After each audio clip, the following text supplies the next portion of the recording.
Yes, sir. You know what time it is? Do you know what time it is? It is now rent is due. What are you doing? Hey, man, I appreciate everybody coming aboard. Thank you guys so much.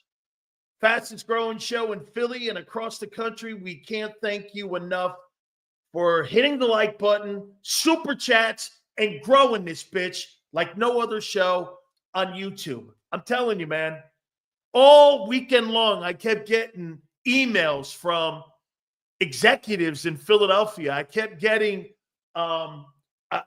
text messages from, hey, congratulations on the show and how well it's doing. And I think this is all because of you guys. Great weekend in football as well. The seedings are set now for the National Football Playoffs.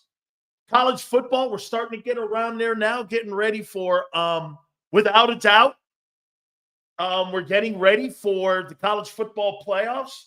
So I'm really looking forward to it, man. Khalid asked me right out of the gate, because I posted some pictures of Joy Taylor and myself. And my aunt even said something to me, you're not going down that rabbit hole, are you? And I go, no. Joy Taylor, to me, was my former producer for 3 years. I brought her into the business. I put her on the air. She's worked her ass off to get where she is.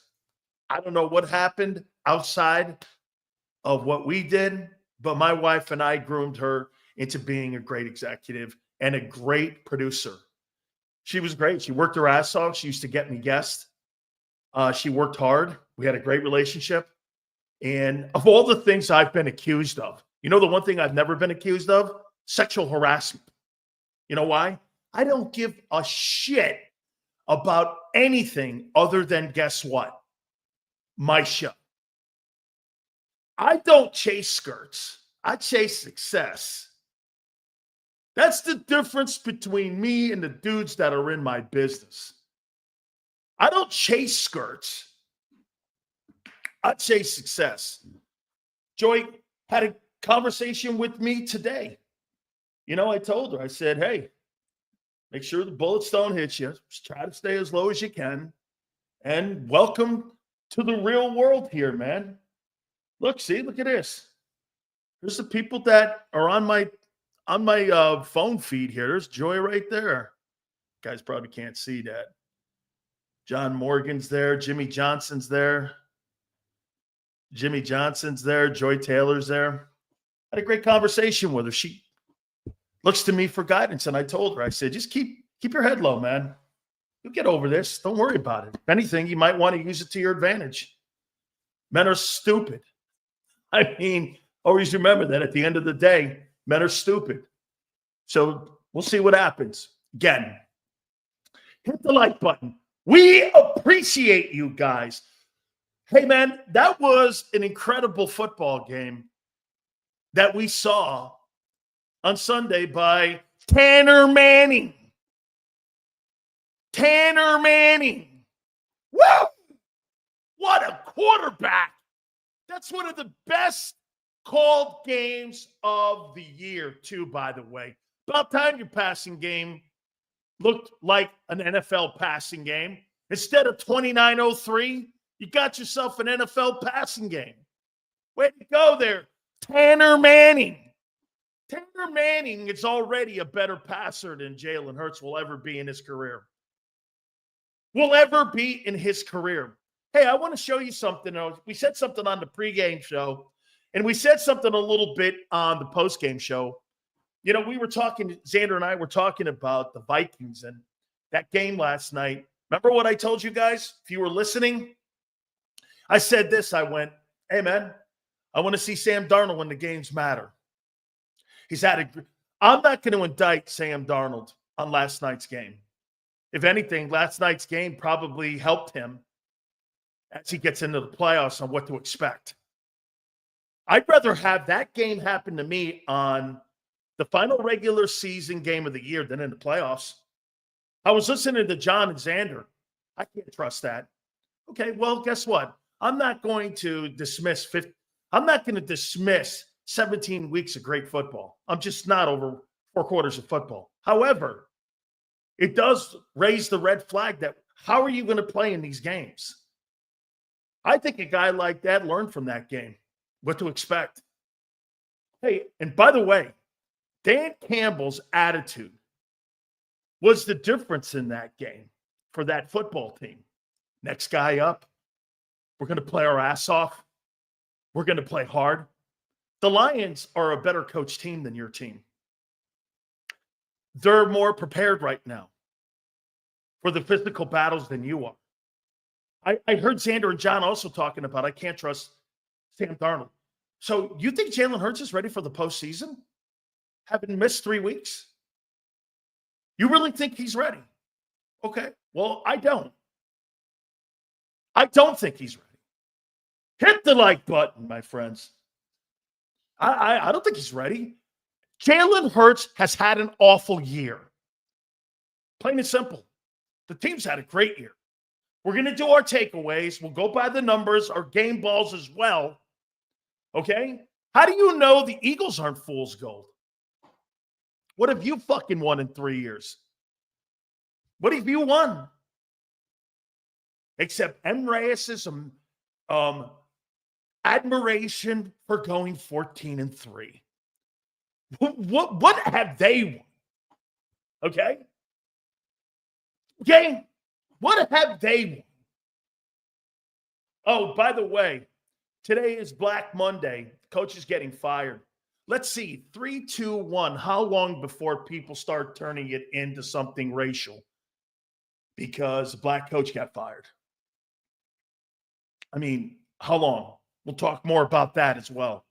3, 2, 1, go. Go ahead. You can start acting again and bring race into your lives in a conversation. For me, I fucking don't. Small pea-brain people do that. This is about winning. And I don't give a shit what color it looks like. And nor should you. This is about winning football games. How you doing?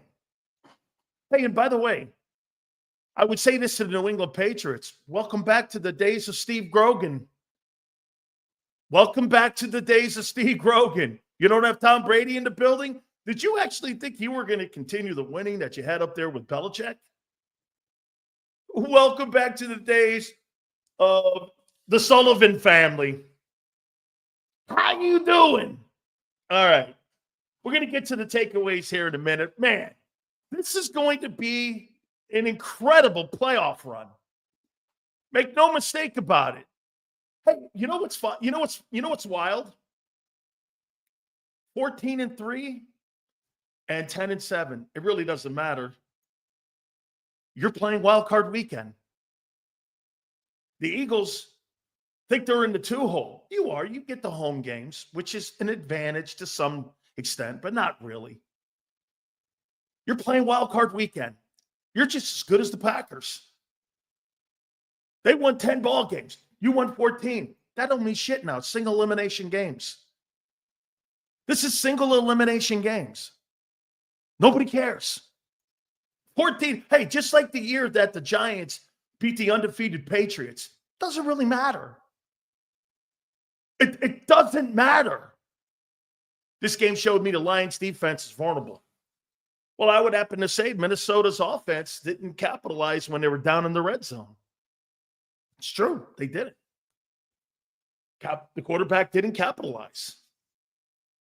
Okay, and by the way, your passing game has been awful this year. Don't make it sound like you have some balanced football team heading into this. Everybody's got their flaws. You want to hear it? I think Detroit's got flaws on their defense. I'm not sure about the quarterback in Minnesota. And your passing game is the worst passing game of any team in the NFL playoffs. Facts. Everyone's got a dent in the fender heading in. There's no perfect team. You are not perfect by any stretch of the imagination. Okay? By any stretch of the imagination. You have just as many flaws as Minnesota, as Detroit does.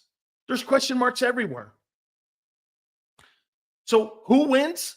I think this thing's wide open. I feel pretty good going into this Green Bay game. Okay, probably should. Green Bay has kind of backed off the brakes or hit the brakes a little bit here.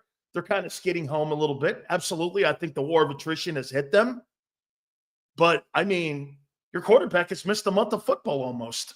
Don't make it sound like you're hitting on all cylinders, because you're not. I mean, you're not. What I would do is pump the brakes and be optimistic about your football team's chances. Now, again, let's do this. Do you have just as good a chance to win the Super Bowl as any team in the postseason? Yes, you do. Don't take everything I say and start crying, okay? The problem that most of you have, or at least half of you have, no, I wouldn't say half, about 25% of you have in here, you hear one little bit of criticism, you start crying like bitches. You just start crying, okay? If I were you, I'd be concerned with numerous things heading into this game, as Minnesota should be, as Detroit should be. Okay? Feels you missed my super? I did. James Jones, I would never miss your super, man. Why is Tanner looking better than Jalen Hurts with the backups also? How do you like old man Marcus Mariota now, laughing out loud? Hey, James, the Redskins got the backups in Philly, the backup quarterback, Marcus Mariota, and the backup wide receiver that they jettisoned off the team, and they helped you win 12 games this year. How you doing? Hey, how about the report out there, too? If Sirianni doesn't win enough games in the postseason, he's fired. I don't know if I've ever seen a guy with over 700 win percentage on the hot seat. Please take Green Bay for the dub, says Tyler. Hey, you know what? I'm going to do one of the topics now. Before I get to you know what I'll do? I'll do my takeaways, and then I'll get to the topic. We'll do game balls. We'll go by the numbers. And then we got a topic here, okay? 20-13 win. No question about it. It was maybe one of the best coached football games of the year. And with backups and practice squad guys, I was shocked. But that's because the prolific passing game that you had on display yesterday in 6 quarters of play. Tanner McKee. This guy's got, what has he got, 4 touchdown passes? Holy shit, that offense looked great with him. Can you imagine if he had the first team, guys? Pretty damn impressive, man. What I don't get is, too, John Meyer came out this morning and said that they're moving forward with Joe Schoen and Brian Dable. And I would tell you this, Brian Dable, and get this, the girl goes like this to me, prolific. Yeah, he threw for more yardage with the 2 touchdowns than any quarterback in Philadelphia this year. And he's a number 3 team quarterback playing with backups against the first team Giant guys. Yeah, I would say that was a heck of an effort. The Giants played all their starters. Thibodeau was out there. Brian Burns was out there. Okay, all of them. The Eagles had nobody out there. And by the way, Jahan Dotson, he doesn't suck. The guy throwing him the ball does. How you doing? Hit the like button, please. Appreciate you guys here coming aboard here. All right. I would not let Joe Schoen pick my next quarterback. No way. After the decision-making that he had with Saquon Barkley, I thought that was absolutely ridiculous that they're bringing him back. Brian Dable, I kind of get it. Build a freaking football team. It was really a well-played football game. I mean, they had street guys out there. Most of the players that they have that their stars were in street clothes. I thought it was pretty tough looking at Saquon Barkley on the sidelines there, not having an opportunity to go for the record. I think it's weak. I think it's soft. And I think it's Jeffrey Lurie. Soft. Yeah. They got a soft mentality. By the way, Jeffrey Lurie's got a second place mentality, in my opinion. got a second place mentality. That's why he's won 1 Super Bowl in 32 years. Okay? He hangs around the rim. He's a good organization. All of that's true. Man, oh man. How do you like being the Braves of the 90s? I mean, seriously, how do you like being the Braves of the 90s? 1 World Series, all that winning, all that star power, and you came away. Some of you are too young, like Xander. You guys remember those Bobby Cox, Greg Maddux, and John Smoltz, Atlanta Braves? Remember those teams? What'd they win? The National League East 14 years in a row or some shit?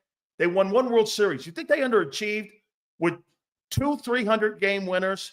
Another guy with a 270 win total. He's also a Hall of Famer himself. There were 3 Hall of Fame pitchers on that staff. Glavine, Smoltz, and Maddux. And they won 1 World Series. How do you think they did? In 14 years, with those pitchers in that bullpen, they won 1 World Series. I think they underachieved. They underachieved. You had 2 300-game winners and 3 Hall of Fame pitchers. And you win 1 World Series? Okay. Hey, you sound like the Peyton Manning Colts. I won 1 World Championship and all them years in Indianapolis. When you got talent and Hall of Fame talent around you like that, aren't your expectations a little higher? Aren't they a little higher? I mean, they're great players. Only delivered 1 championship. Talking Braves and Colts. Hit the like button here. I thought Dallas Goedert was sensational. He looked great for a guy that hadn't played some football in a little time. Boy, he looked awful good, man. I think he's going to be a component in the postseason, especially in the winter months here now that we're in, intermediate passing game. I liked him. I thought he looked pretty damn good. As I said, Tanner McKee, he was absolutely fabulous in the pocket. I'll tell you something, all kidding aside, with Tanner McKee, he does things in the pocket that Hurts will never in a billion years ever be able to do. One is progression reading, and you know what the other is? Pocket presence. He's totally got it, and he can read progressions. He takes the intel, and you can see he processes it faster than Jalen Hurts. And you can see, I think he can process that information faster than even Josh Allen. I mean, you could see he just needs reps, in my opinion. He can read a defense. You see the difference in a quarterback that can read a defense versus one that can't. Ain't nobody worried about no Motor City Cats. Well, if I were the Lions, I'm not worried about the Eagles. I have no concerns about them. Let's go play 60 minutes of football. Goddard's the top 5 tight end when he's featured. Goddard is not a top 5 tight end because Goddard's never healthy. Hey, man, to be considered top 5 anything, you got to play a lot. You can't miss 25% of your football career and call yourself elite. This guy's missed 25% of his career. Nick's calling him a top 5 tight end. You mean he's got top 5 ability? He does. Dallas Goedert's he's got top 5 ability. But can you build a game plan around Dallas Goedert? No.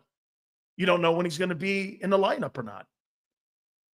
Okay, you just don't know when he's going to be in the lineup. I can't rely on that. You can't rely on guys who are like the Miami Dolphins. They can't rely on Tagovailoa. I think it's the biggest mistake on the planet giving him that contract extension. You know why? There's going to be a spell where the Dolphins are going to miss him in significant playoff months. When you're trying to get yourself a playoff seed, he's going to be injured. I'm not building my team around him. He's not reliable. Dallas Goedert is not reliable. God forbid Jalen still isn't cleared. I trust McKee more than Pickett. He looked cool in the pocket all game. Well, he might have something with him. You really might. I want to see more of him. I do. I think there's a great opportunity to keep developing him. He looks like there's something there. Let's get more reps.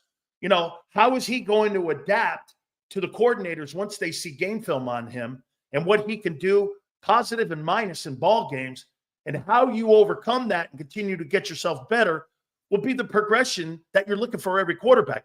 Jalen Hurts since 2021 hasn't gotten better in the pocket at all. Okay? He's a really great athlete. That doesn't make him a great passer, and that doesn't make him a great pocket quarterback because he's not gotten better. Second worst passing year in his career. And some would go like this, well, he missed some games. Well, fuck, dude. That's part of what I told you when it came to being a dual threat guy at the very beginning in 2021. Don't talk to me about missing games. That's the style of play you're dealing with. Deal with it. Deal with it. Okay? Don't talk to me about being injured. That's what it is. That's part of the makeup and evaluation. He's going to miss games. That's what it is. You got top 5 talent. He's hurt too much, sadly. Yeah. Nick, I mean, he's got the talent. He does. Is he Mark Andrews? Probably not. I think Mark Andrews, the guy in Baltimore, is an outstanding player. I got a problem with him. He's been injured the last few years. Okay? He's been injured. So, I mean, I got issues with him. So, hey, and like I said on the pre- and post-game show, what you envisioned Jalen Hurts to look like. Remember all your predictions about 45 touchdown passes and 4,500 yards throwing in the air, Kellen Moore, all the weapons? That fell so short, it's disgusting. It would mean not even remotely close. You're the worst passing game in the playoffs. That's a fact. You're the worst passing game, and your quarter. How about this? How do you feel about having, before I get more into the topics and finishing up on what I saw, how do you feel about you having the worst passing offense in football in the playoffs, and your quarterbacks missed a month of football? Okay? So this guy right here says he would take Hurts over Lamar. Lamar just finished the season at 4,300 passing yards, 42 touchdowns, and 960 yards rushing with nobody on the team except Derrick Henry. Say Flowers is a nice ball player. And remember something, he won the MVP last year without those guys. I think Flowers got 1,000 yards this year, 1,100 receiving. So this is probably the best balance. I think they're getting better. And where they need to get better is on defense. And Lamar's got to get more patient. You know what I think Lamar's problem is? He's got to slow the game down a little more. Hey, man, smoke a joint, kid. Relax a little. Let the game come more to you. Don't force it. I think he forces the ball game a little too much. Okay? I think he forces it. Hit the like button. I appreciate it. Okay? Yeah, get this. Hurts won't even be in the conversation for MVP. It's coming down between Allen and Lamar Jackson for the NFL's MVP. And if you really want to put it out there, it just looks like Lamar Jackson's the best player on the planet right now. I don't know. I saw him this past weekend. He was absolutely sensational. Tanner McKee was sensational in that ball game. Again, I think he really does a nice job at spreading the ball around. 8 different guys saw the football on the field. Hard to believe that he made backup, special team, practice squad guys look good. Hurts never does that. He never makes anybody but A.J. Brown look better. And to some extent, Devontae Smith. The rest of the receivers on that team, and even the tight end, never look good. Unless the guy's hurt. This guy was spreading it all around. And by the way, you know what else I liked about it? There was no primary target out there. You didn't have to get A.J. his touches. Instead, you know what he did? He turned Jahan Dotson into a primary target. And he had 7 catches, I believe, if I'm not mistaken, for 94 yards in the ball game. Yeah, 7 catches for 94 yards in the game. He made a guy, Hurts had only 12 receptions this year. He had over half of the receptions that he's had all season in one ball game. Against this, playing with backups. Can we pull a Ditka and trade all our picks for Burrow? Guy had a great year. You see that Kansas City team lay down? You know why? Nobody wanted to see Joe Burrow in the playoffs. Joe Burrow had one of the greatest seasons in NFL history. And again, the greatest thing that Philadelphia has, they have the ability to put together a great roster because the owner spends the money. Unlike some people in the Philly market, I do not believe that Jeffrey Lurie's cheap. I think he spends the money. And get this, you know what he does? He dangles the carrot. Take the money now, it's a little less, or take the money later. And it's never really promised. It's promised to you. And who knows what happens. Look at Bryce Huff. Look at Bryce Huff's his deal. Bryce Huff sucked yesterday. Stop with the pretending. He sucked. He was terrible. He is a terrible football player. He doesn't have one redeeming quality on being on that roster and contributing to a Super Bowl. He has none. He has no redeeming policies or abilities that will help him win the Super Bowl for the Eagles. He has none. He is a colossal free agent. Cancer when it comes to the amount of money you paid for him.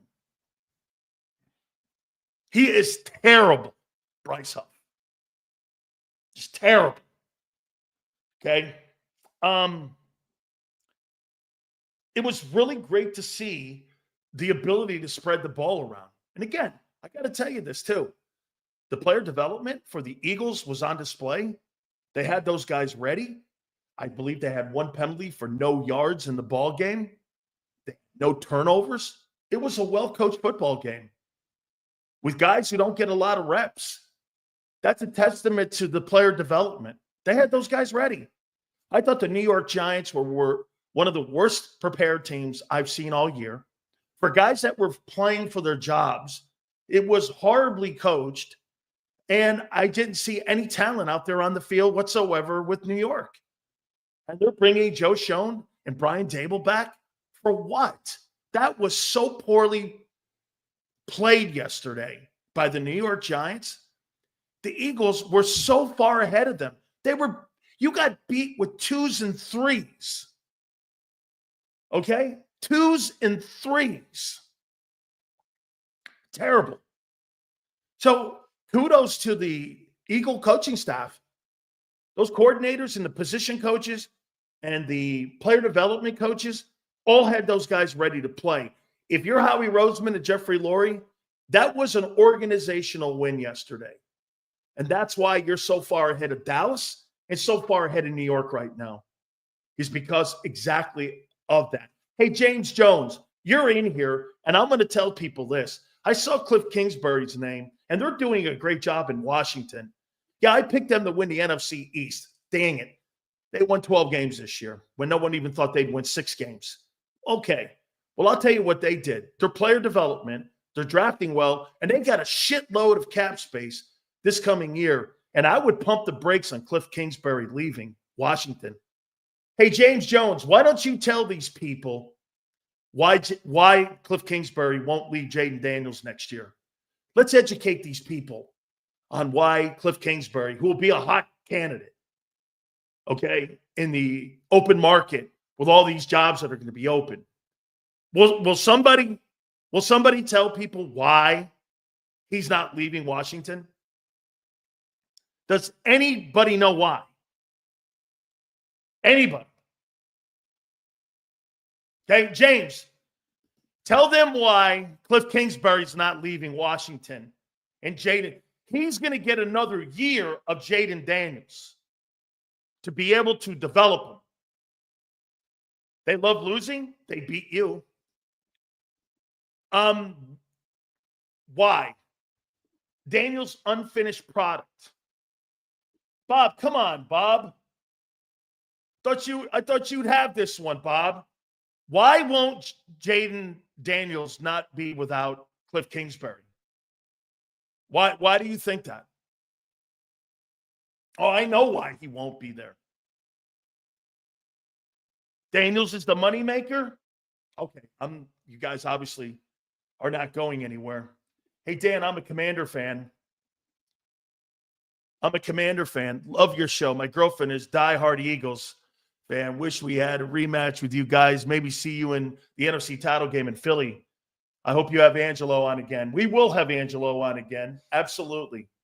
Well, here's why Cliff Kingsbury won't leave. It's very simple. He's still being paid $5.5 million from the Arizona Cardinals, where his contract goes through 2027. So he makes $5.5 million still on the contract that the Bidwells gave him a year ago with that contract extension. He fucking ain't going anywhere. This guy makes like $8 million. He makes more than Nick Sirianni as the offensive coordinator in base salary. Between what they pay him in Washington and what they pay him still from Arizona's contract, they're still paying him. He makes $8.5 million a year. He makes more money than Nick as the head coach. That's why one of the reasons, too, I found out, Xander, one of the reasons was the money issue that the Bidwells had and the Eagles not wanting to pay more because they knew nobody's going to just be signing Cliff Kingsbury. He don't have to work. He's like Frank Wright. He don't have to work. He doesn't have to work. Cliff's making $8.5 million. What the fuck would I leave? Well, why in the world would I leave DC and Jaden Daniels when I'm making head coaching money and I don't have the pressure of dealing with general managers and dealing with an owner? I don't have to worry about that. As long as I'm making the quarterback better, I don't have to go anywhere. Okay? And I think he's a fabulous fit. He's going to be the NFL Rookie of the Year. Somebody in here is going like this: Cliff Kingsbury's not the right fit. No, Kellen Moore's not the right fit for Hurts. Okay? Kellen Moore is not the right fit for Jalen Hurts. Yeah, man, it was a really well-coached football game. It really was. And the Eagles should take a bow on that. They should totally take a bow. Please hit the like button, guys. Seals, watching McKee yesterday, we saw a quarterback who trusted his eyes and his brain. Even with limited reps, he appeared to be able to connect with the dots between his college experience and the speed of the pro game. Yeah, that was, Bob, where it was evident where he needs more reps? When he's rolling out. When he's rolling out and he's on the move, people are assuming that he can't make that throw. That's not true. He just hasn't had the reps to do that. This guy's the third-team quarterback. And he looked like the first-team Eagle quarterback yesterday. A.J. Brown and Devontae Smith and that entire offensive line, they'd have put 50 points on that Giant team. With Saquon Barkley, they'd have put 50 on him. They'd have put 50. Instead, he's dealing with, by the way, I thought the backups played exceptionally well. I really did. Let's go by the numbers. I want to get to these topics too. Okay? Guys, do me a favor. Please hit the like button. Thank you guys so much already out of the gate here on a Monday on these Super Chats. I appreciate it. We'll get to the playoffs too. The playoffs are now set, obviously. And we'll also look at Green Bay here in a second here. First downs. Eagles doubled them up 21-10. Vic's defense was sensational again yesterday, even with the backup guys like Trotter and Oren Burks. You want to hear something crazy? Between the Jalen Hurts game and this ball game, the Eagles were 430 on third down versus the New York Giants this year. Crazy. And you pretty much crushed the teams in both games. Never really thought the Giants were going to win that game. They just didn't have the talent. I like Malik Neighbors, too, talking shit to the Eagle fans. Dude, you're on a 3-win football team. How the fuck you talking shit to anybody when you're getting rolled? I don't get it. Total plays, 68-54. 303 in total yards. The Eagle defense with backups held their starters to 238 yards in total defense. That's pretty crazy great. Vic's had a great year. Vic has had a great football year. No turnovers. One penalty for no yards in the ball game. Undisciplined Giants, 6 for 40. How many of those penalties kept series and drives going, jumping off sides? hands to the face of the quarterback. They were so undisciplined. And you bring that guy back? Shit. I mean, crazy. Here's the player numbers. Drew Lock, 22 of 29, 138, touchdown and a pick at the very end of the game. They never went down the field. They were doing everything underneath the sticks. It was a terrible game plan. They never trusted anybody, the Giants I'm talking, to do anything against the backups of the Eagles. You weren't trying to test yourselves versus the Eagle backups. Fucking unbelievably poorly coached. Most attempts by any quarterback in Philadelphia all season long is Tanner McKee, 27 of 41, 269, 2 touchdowns. And I thought he was exceptional out there. I really did. Jalen, Elite Hurts, going to surprise people in the playoffs, even though I do worry he's not ready. Elite, 29-03. Let me get this right. Saquon Barkley had as many yards almost as Jalen Hurts had, and he was running the ball. Okay, we're good. How you doing? Oren Burke, 17 tackles, 8 solos, 2 TFLs. Who the fuck is this guy? Way to go, Vic. Trotter, 11. A lot of assisted tackles, 2 solo. Hey, Jordan Davis showed up. 5 tackles, 3 assists, and had a TFL. Looked good. Good for him. I'm glad they played his ass. If anybody needs reps, it's him. Okay? I thought he looked good out there. I saw him running down guys. I saw him playing a little more harder out there. I thought it was good that they played him. I was impressed with him. We're going to get to game balls here in a minute. I thought he did well, man.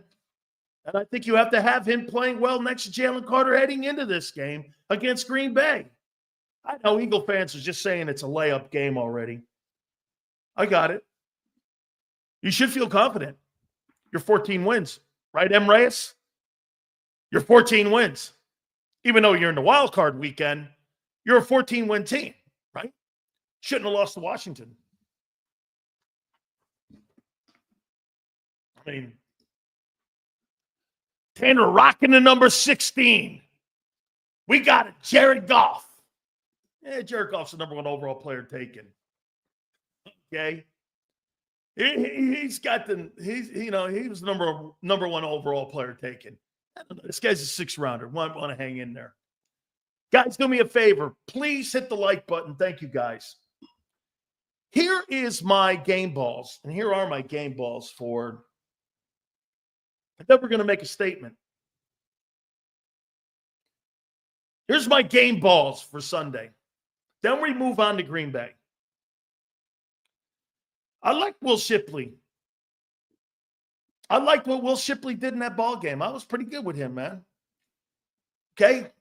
I was pretty good with him. I thought Will Shipley played well. I thought he caught the ball well. And I'll make another. Every time I make a statement like this, everyone goes, so you're comparing him to Christian McCaffrey? No. I'm comparing his skill set to Christian McCaffrey. He can catch the ball like McCaffrey, and he can run in between the tackles. He looks pretty tough. I actually like what he's doing.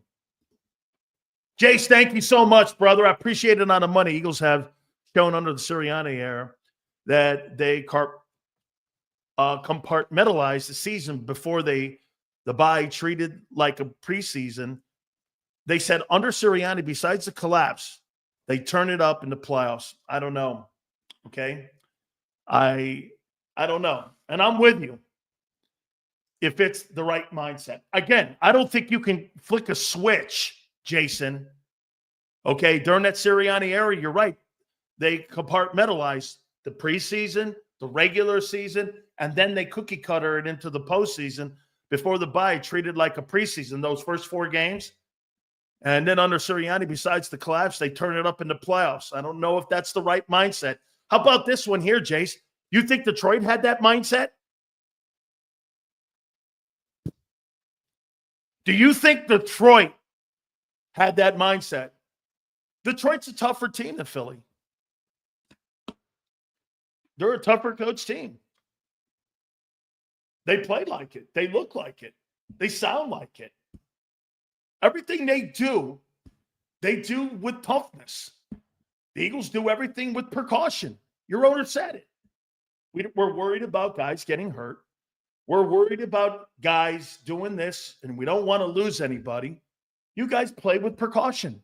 The Lions don't. Okay? You play with caution. You play with fear. The Lions don't. I'll take that attitude. By the way, my prediction at the beginning of the season was Lions win the Super Bowl. Okay? I picked the Lions to win the Super Bowl. So they just look tougher. They sound tougher. They play tougher. They do everything tougher than you. The Eagles walk around, yeah, like Tony said, the Eagles walk around on eggshells. That could have been more on display Sunday. All those guys in their uniform or in their street clothes, and the Eagles are afraid of getting them hurt. Fuck, dude, it's football. It's football. Okay? Can't go into games with fear. You guys go like this. I'm not scared of Green Bay. You were scared of New York. Okay? You were scared of New York. We beat Detroit before in their house. We can do it again. But good luck to you. It's a different Detroit team. Okay? Just like you were a different team from a year ago, Khalid. You're a different Detroit team from 2 years ago. So let's apply everything here. You think you're the same shit show you were 1-6? But look, there's somebody in here talking about the Chiefs again. Don't ever bring the Kansas City Chiefs up in the Philadelphia Eagles. The Chiefs are a championship franchise. The Eagles are not. Plain and simple. Every time you bring Kansas City up, I hate to do this to you. You're not a championship franchise. Kansas City is. You don't win championships. They do. Okay? Not only is the fact that Hurts is not Mahomes, Sirianni's not Reed. Vic is not Steve Spagnuolo. Hey, as great a job as you think Vic Fangio's done this year, he ain't better than Steve Spagnuolo. He's not. Where the fuck would you get that in your brain? That Vic's a better coach than Steve Spagnuolo. He's got 4 Super Bowl rings as a coordinator. Where in the world would you get that?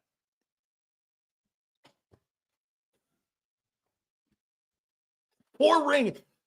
Steve Spagnuolo's going to the Hall of Fame as a defensive coordinator. You understand that?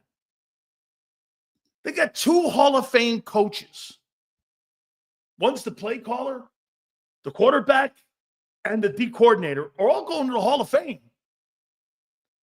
I wonder if Detroit wasn't still fighting for the first number 1 seed, would they be so fearless? Hey, DC Trucker, they played that 49er game on a short work week. They didn't have anything to play for. They played all their starters, and they won that football game too. How about that for you, man? Detroit in 6 days won 2 ball games. I mean, that's getting it done. And they played with their starters. Nobody sat. They could have sat everyone in that game, but he don't have that attitude. He's not afraid of anybody. He's not afraid of injuries. He's not afraid of any of that. You can't win a championship if you're afraid of something. I mean, fuck, if you can't row out to sea without any oars in your boat and you have 1 foot on the beach, you ain't all in. Eagles were 2 drops away from being 16-1. Reed never won in Philly.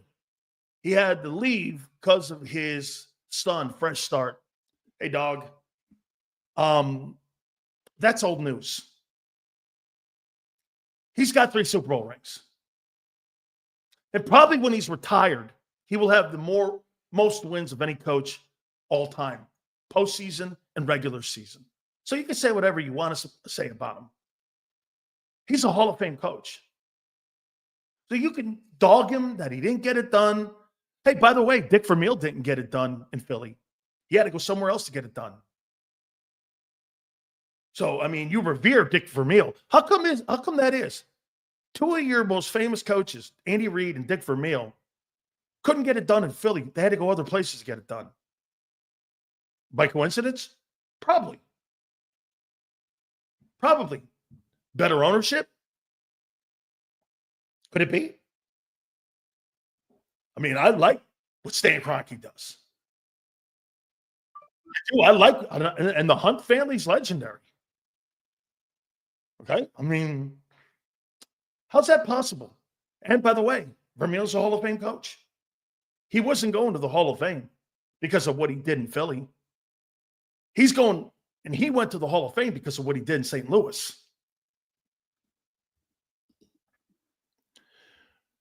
We have been the best defense all year. Defense travel seals, yes. I believe our defense and the run game will carry us to our second Lombardi. Okay. Okay. This would be a fact. Hey, that would be a fact. Let me finish this. So I got Shipley at number 10. Okay. Number 9, I got Tristan McCullum. I thought he played really well in the ball game. I liked what he did. He played really well. Hey, man, I like Isaiah Rodgers on special teams. Punt return, put him in kick return. I saw him make a couple plays out there. Isaiah Rodgers is pretty good in that game on Sunday. I liked him. He flashed for me. Looked good, man. I like Isaiah Rodgers. There's only one Andy Reid, but you keep comparing Sirianni to a coach that's been doing it for over 20 years. Not a fair comparison. Not a fair comparison to compare a coach. Okay, how about Sean McVay? He's younger. You think Nick Sirianni's a better coach than Sean McVay? He's won 4. He's younger. He got the job when he was 30. And he at 30, you understand? He's younger than Nick. At 38, I think it is now, he's won 4 division titles, 2 NFC titles, in a Super Bowl. Nick's won 1 NFC title. Lovie Smith won an NFC title. Would you put him in the same conversation? Lovie led the Bears to the Super Bowl. You think Lovie's in, you know what I'm saying? And for the record, maybe it comes with the job. I've never seen a guy have a higher win percentage like this, and his job's on the line, and there's question marks on whether or not, if he doesn't go far, he's going to get fired. I don't believe that. I don't think the Eagles would have the balls to do that. If that guy fails in the opening round against Green Bay, and God forbid they stumble and they get beat, do you think they'd fire him? I don't. I do not think they fire him. Won too many ball games, right, M. Reyes? Right? Hey, by the way, let me ask you guys something. Okay? M. Reyes said something great. Guy never misses the playoffs. Nick wins. When are you going to win a Super Bowl? This year? Next year? Year after? When are you going to win? If they don't win the Super Bowl this year, next year, you'd be okay with him coming back next year, having wasted 2 14-win seasons? I'm just asking. Okay. Hey, M. Reyes is like, bring him back. Okay. He's only 4 years in. Bring him back. Okay. Hey, I see the Giants. They do stupid shit too. Bringing Brian Dable back. 4 years as a coach. Okay. Jared Merrill got 1 year. You know, I mean, you're replacing Belichick.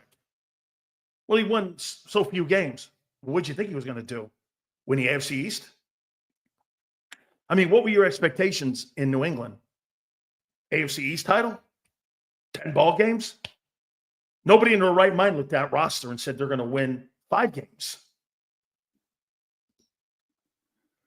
Should Tanner start in the playoffs? No, absolutely not. Tanner McKee should not start in the playoffs. This is Jalen's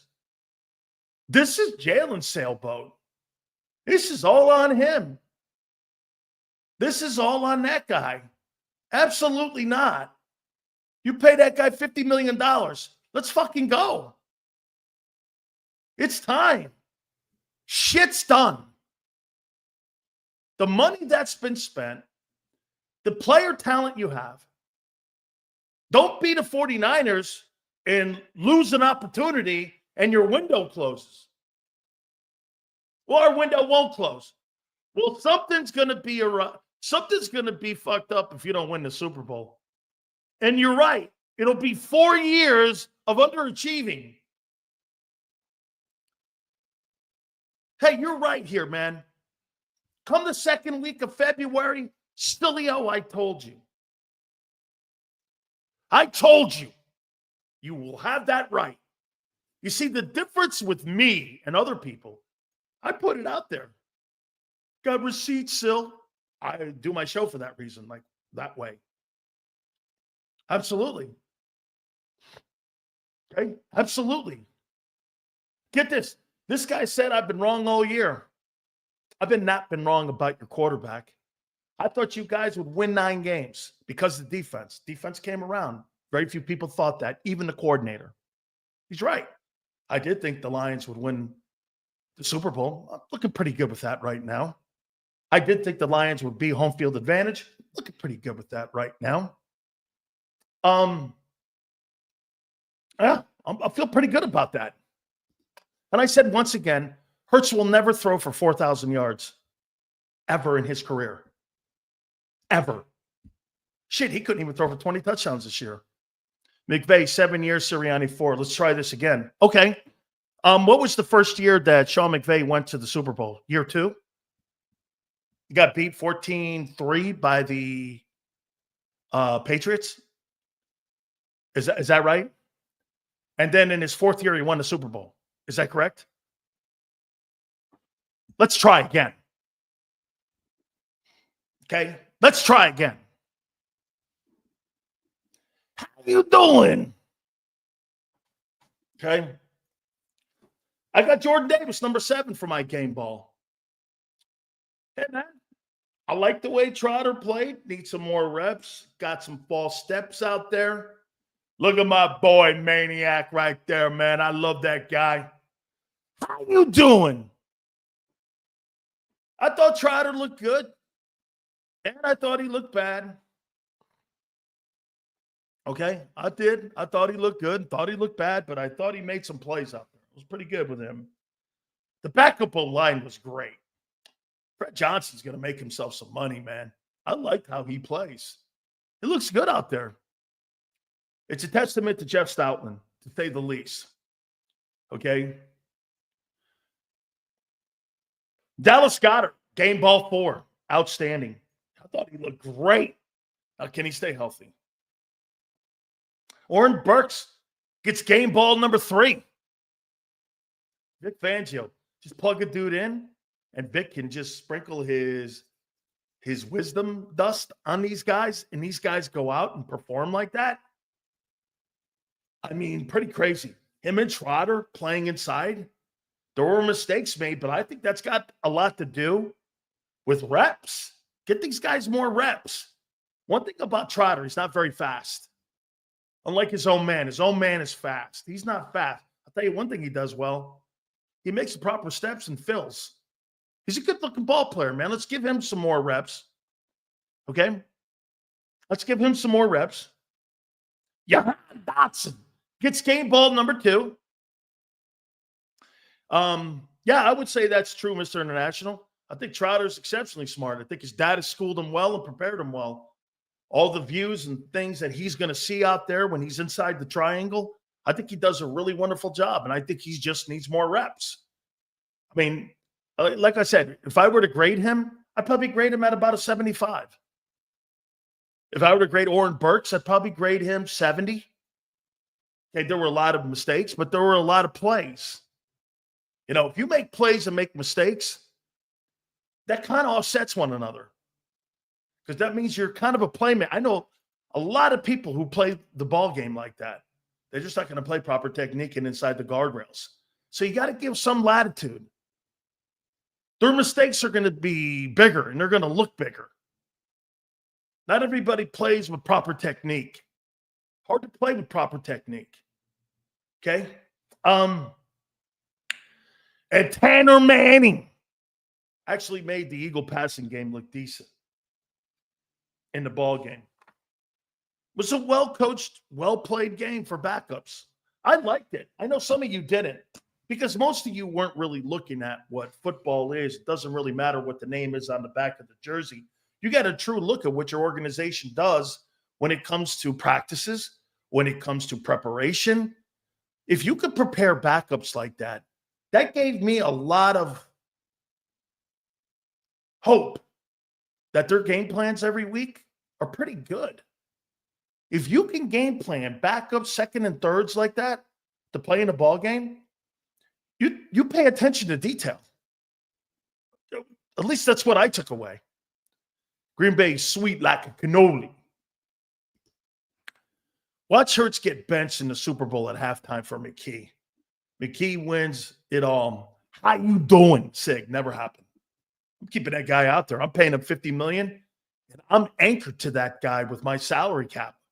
They're not doing anything like that. That would up. Why do you think they didn't bring why they didn't bring Justin Fields in? They don't want any kind of competition back there for that guy, and nor do they want any Philadelphia media guy or any Philadelphia fan screaming for the backup. Look at what you guys are doing with Tanner McKee now.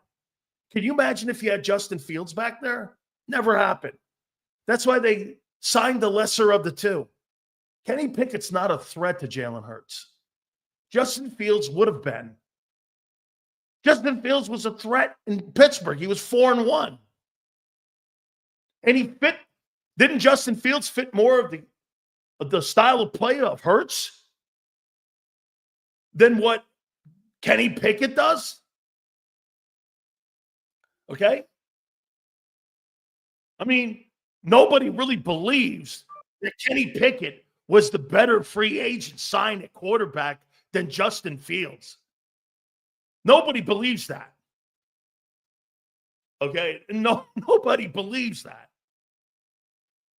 Okay? But for the record, I think both those guys are bums. I wouldn't have any of them. But if you're going to give me the choice between Pickett and Fields, I'm going Fields. Why? Well, it's how you built the team around Jalen Hurts.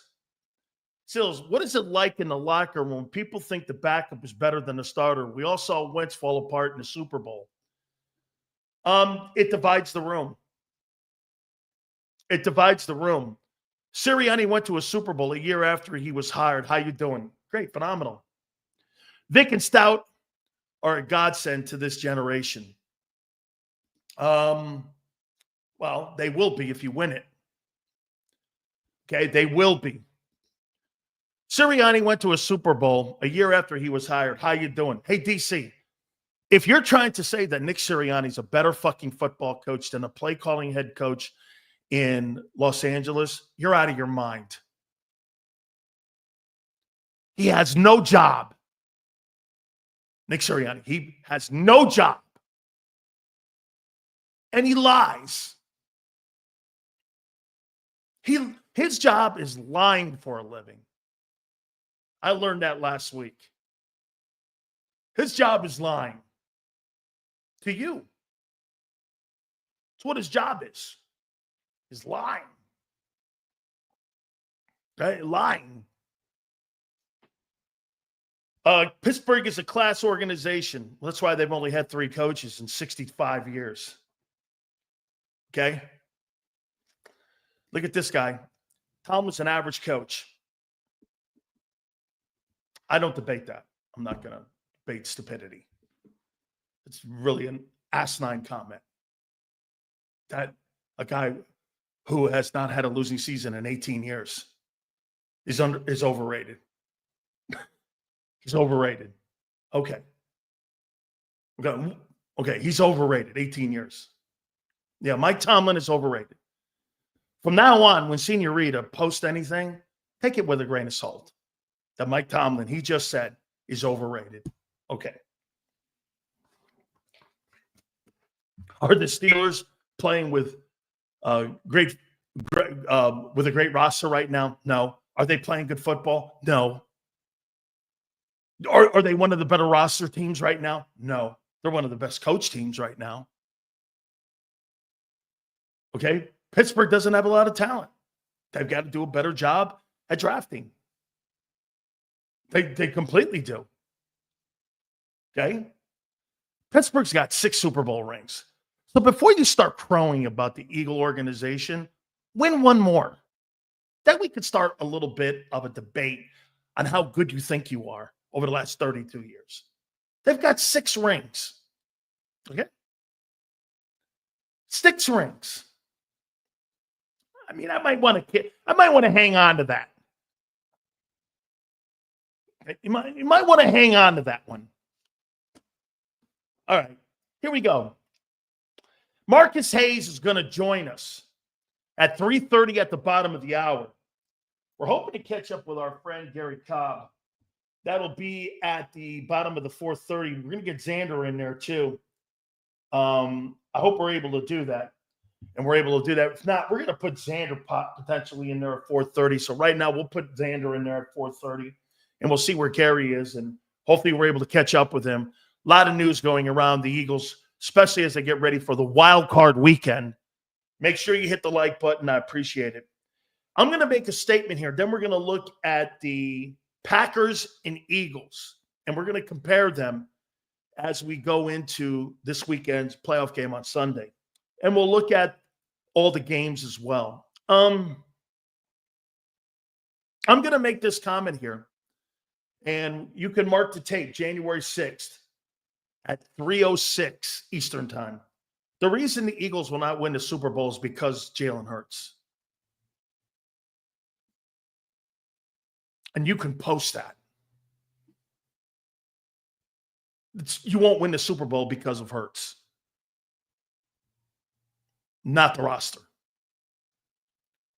Hurts will be the reason you don't win the Super Bowl.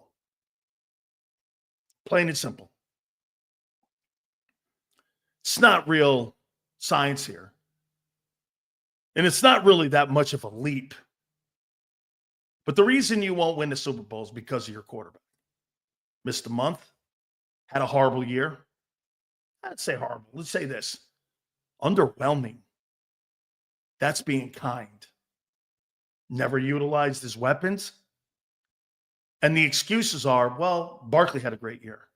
And that's not quite what I saw in Detroit or Baltimore. Or to some extent, Green Bay. Those guys threw the ball and ran the ball. Do you understand that Derrick Henry only outrushed, Saquon only outrushed Derrick Henry by how many yards? Like, what was it, 70? 80? Don't make it sound like he blew Derrick Henry away. Derrick Henry had 1,900 some odd yards. It wasn't like he blew the doors off to Henry. Henry had 1,900 plus yards. He wasn't the reason last Super Bowl was the defense. Well, I'm telling you, he hasn't gotten better since 21 or 22. He hasn't gotten better. Says Hurts nearly won the Super Bowl. Come on now. Okay. I'm telling you, your reasoning or my reasoning for you not winning the Super Bowl is your quarterback. Your quarterback is not good enough to win a Super Bowl. He's going to win a lot of games. You could make the argument he and Lamar Jackson have a lot in common. They win a lot of games. They win a lot of games. And Jalen's been a benefactor at 3 places he's been at the last 8 years. Bama, OU, and Philly. And he's never won a championship in any one of those places. I don't know. Don't make it sound like this guy's won championships. He hasn't. This guy's not a championship quarterback. Same reason Lamar's not. I mean, there's no championship pedigree. Okay? So you're saying they look the same? No, I'm not saying they look the same. Lamar's 10 times a better player. But Lamar's got to win too. Well, I mean, both guys have losing records in the playoffs, albeit Jalen's been to the Super Bowl. I get it. Played terrible in a divisional game. played somewhat decent in the NFC title game. Nothing great. If you look at the numbers, they weren't anything to write home about. And he's not going to win 4 games in a row like Josh Allen isn't. He's not winning 4 games in a row. He's never played 4 games in a row or consecutive games in a row at a high level. Where? Mahomes plays at a high level every week. Okay? Even Stafford plays at times in the playoffs at a high level. Get this. Nuclear says it's 3 games. Really? Wild card, divisional, NFC title game, and Super Bowl. At the University of Miami, that's 4 games. You're under the impression you have a bye. You don't. It's not 3 games. It's 4 games that you have to play. Wild card, divisional, conference title, Super Bowl. 4 games in a row. You don't have the bye. That was afforded to 2 other teams the opportunity last night to play for. You don't. Okay? So, how many people in here believe what I say? The reason the Eagles won't win the Super Bowl is because the quarterback. Out a month, underwhelming this year in the passing game, and in my opinion, you're going to need the passing game to win that Super Bowl. Okay? Who's my MVP? Tomorrow I'd vote for it. We'll all do it here. We've already done the Maxwell MVP, the Burt Bell. We have another one, NFL Players Association MVP. We'll do that tomorrow. Okay? Tell me, guys, do me a favor. Please hit the like button. Jalen Hurts has an opportunity here to shut my hole once and forever. I'm putting myself there too. I will look like the biggest jackass on the planet if he wins that Super Bowl. I don't believe it. I don't believe he's going to lead them to a Super Bowl. I don't believe he's going to win 4 in a row. Some of you are going to go, well, what about Barkley? The only reason that it will be close is because Barkley.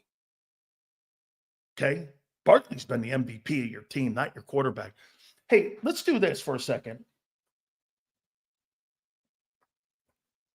Let's take a look at this. Here are the playoff games. And you tell me what you think when I make this comment, and you tell me if it's false or true. And I'll go with what you guys say. Fair? Here is the NFL schedule this weekend. Okay? The LA Chargers versus Houston. The MVP of the Chargers has been Justin Herbert. The MVP of the Houston Texans has been C.J. Stroud. The MVP in Pittsburgh has been T.J. Watt. And I don't really think that anybody believes Pittsburgh has a shot to win the Super Bowl. Baltimore, it's Lamar Jackson. Denver, it's Bo Nix. Buffalo, it's Josh Allen. Green Bay, it's Jordan Love. Philly, it's Barkley. Washington, it's Jaden Daniels. Tampa Bay, it's Ben Mayfield. Minnesota, I know we played horrible last night. It's been Darnold. And the Rams, it's Ben Stafford. So, the only 2 teams in the postseason that aren't driven by their quarterbacks are Pittsburgh and Philly. I mean, am I wrong? Your quarterback doesn't lead your drive to this Super Bowl. This is going to come down to Saquon Barkley keeping you in the game. Okay, what's wrong about it? Somebody said I'm wrong. What am I wrong about?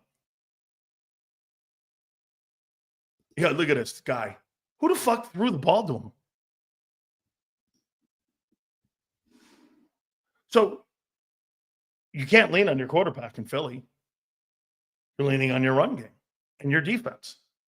Same Pittsburgh, right? Your defense and your run game. Pittsburgh's just a lesser version of Philly with lesser talent. The rest of these teams have a puncher's chance because of their quarterback. That's why.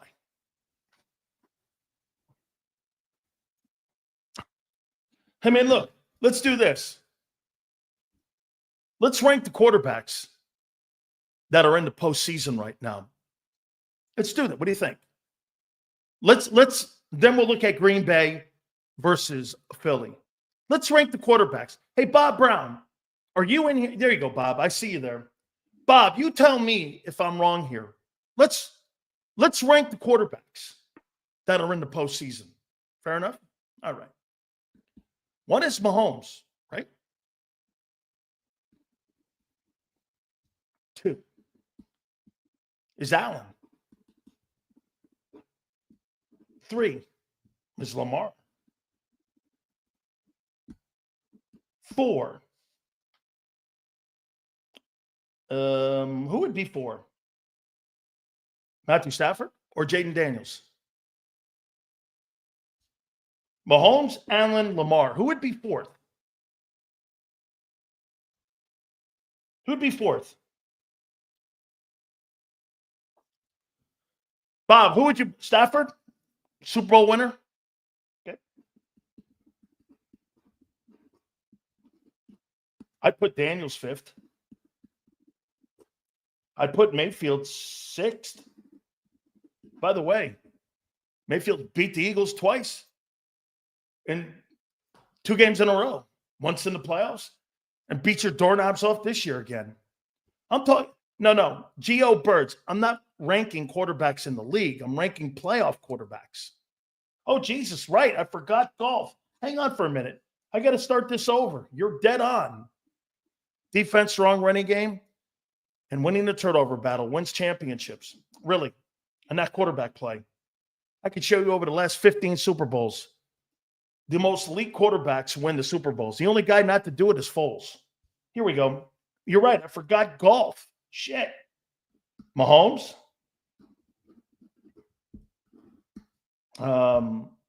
Would you put golf second over Josh Allen?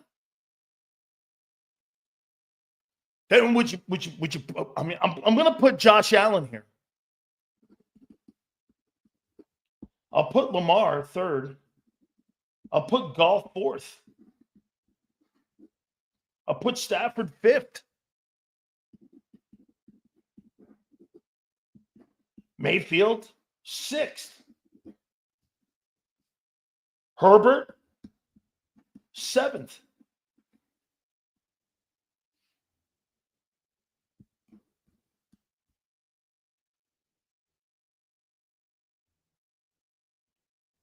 Bo Nix. Jalen, who has the worst numbers of any guy this year. So remember something with that. 29.03. Even rookies outplayed him. So put that into context. Love missed 3 games or 2 games. Still had better numbers. So let me say here, I think after 7, I don't care where you put them. I would say this: Mahomes, Allen, Lamar, Goff, Stafford, Mayfield, and Herbert. And after that, you can put the rest of them guys in there. Bo Nix, Hurts, Daniels, Russell Wilson. Sure. I don't care where you put them. After 7, those are your top 7 guys that have had great years this year. I mean, that's how I would rank them. Who in their right mind would rank Jalen Hurts over people that have had a great year this year, and he's done nothing? And he wasn't relied on to do anything. Hey, some would go like this: well, Sills, they didn't ask him to do anything. Well, okay, that kind of defeats the purpose of what we just did then. Okay? Burrow, hey, once again. And by the way, Chargers in Houston Saturday. I've got the Chargers winning that game. I think the Chargers are better coached, and their defense is better. Pittsburgh, Baltimore, taking Baltimore. Denver, Buffalo. I got Buffalo at home. Washington, Tampa. That's going to be a tough one. Washington has to go on the road with Todd Bowles. And you got Dan Quinn and Todd Bowles. That's going to be a low-scoring football game. Tampa Bay, though, man, they're playing really decent football. Washington won 12 games this year. I'm probably going to take the Commanders in this game. Even though I like the way that they run the ball with Bucky Irvin down there now. Minnesota and the Rams, I wouldn't be surprised if the Rams upset them, Minnesota, but I'm going to take Minnesota. I disagree with Xander and with John. I'm not putting 4 quarters of football and saying those guys suck. That's not what I'm doing. Is it a red flag? I said that on the pre- and post-game show. Let's see what Darnold does. Hey, if I'm Kevin O'Connell, I'm so happy that happened in a way. Did you even hear Dan Campbell, what he said to Kevin O'Connell at the end of the game? I'll see you in 2 weeks. He knows that team's good. They just didn't play well. He knows that. You don't think Brian Flores is going to make adjustments on the other side of the ball? Like John McMullen said, hey, 3 executed opportunities down in the red zone. That game is something. They'll play better. I don't surrender like that. They're glad it happened now. Okay? Vikings look like trash. Well, unfortunately for you, you're playing in the wild card. They were playing for home field advantage yesterday. And they won as many games as you did in a tougher division. We'll find out. You kicked around the Giants, the Cowboys, and the Commanders. They had to fight the Packers and the Lions twice. The toughest division in football. Look at Eagle fan. Are you under the impression your 14-3 record is better than the Minnesota Vikings record? I mean, they played in a tougher division. They played in the best division in football.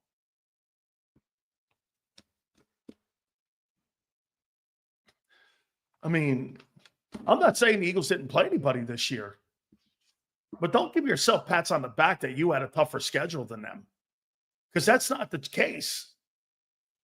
They had to play tough games every week. Also, let's take a look at that and tell me, let's see how many tough. Let me take a look at this for a second. Don't forget, Marcus Hayes is with us.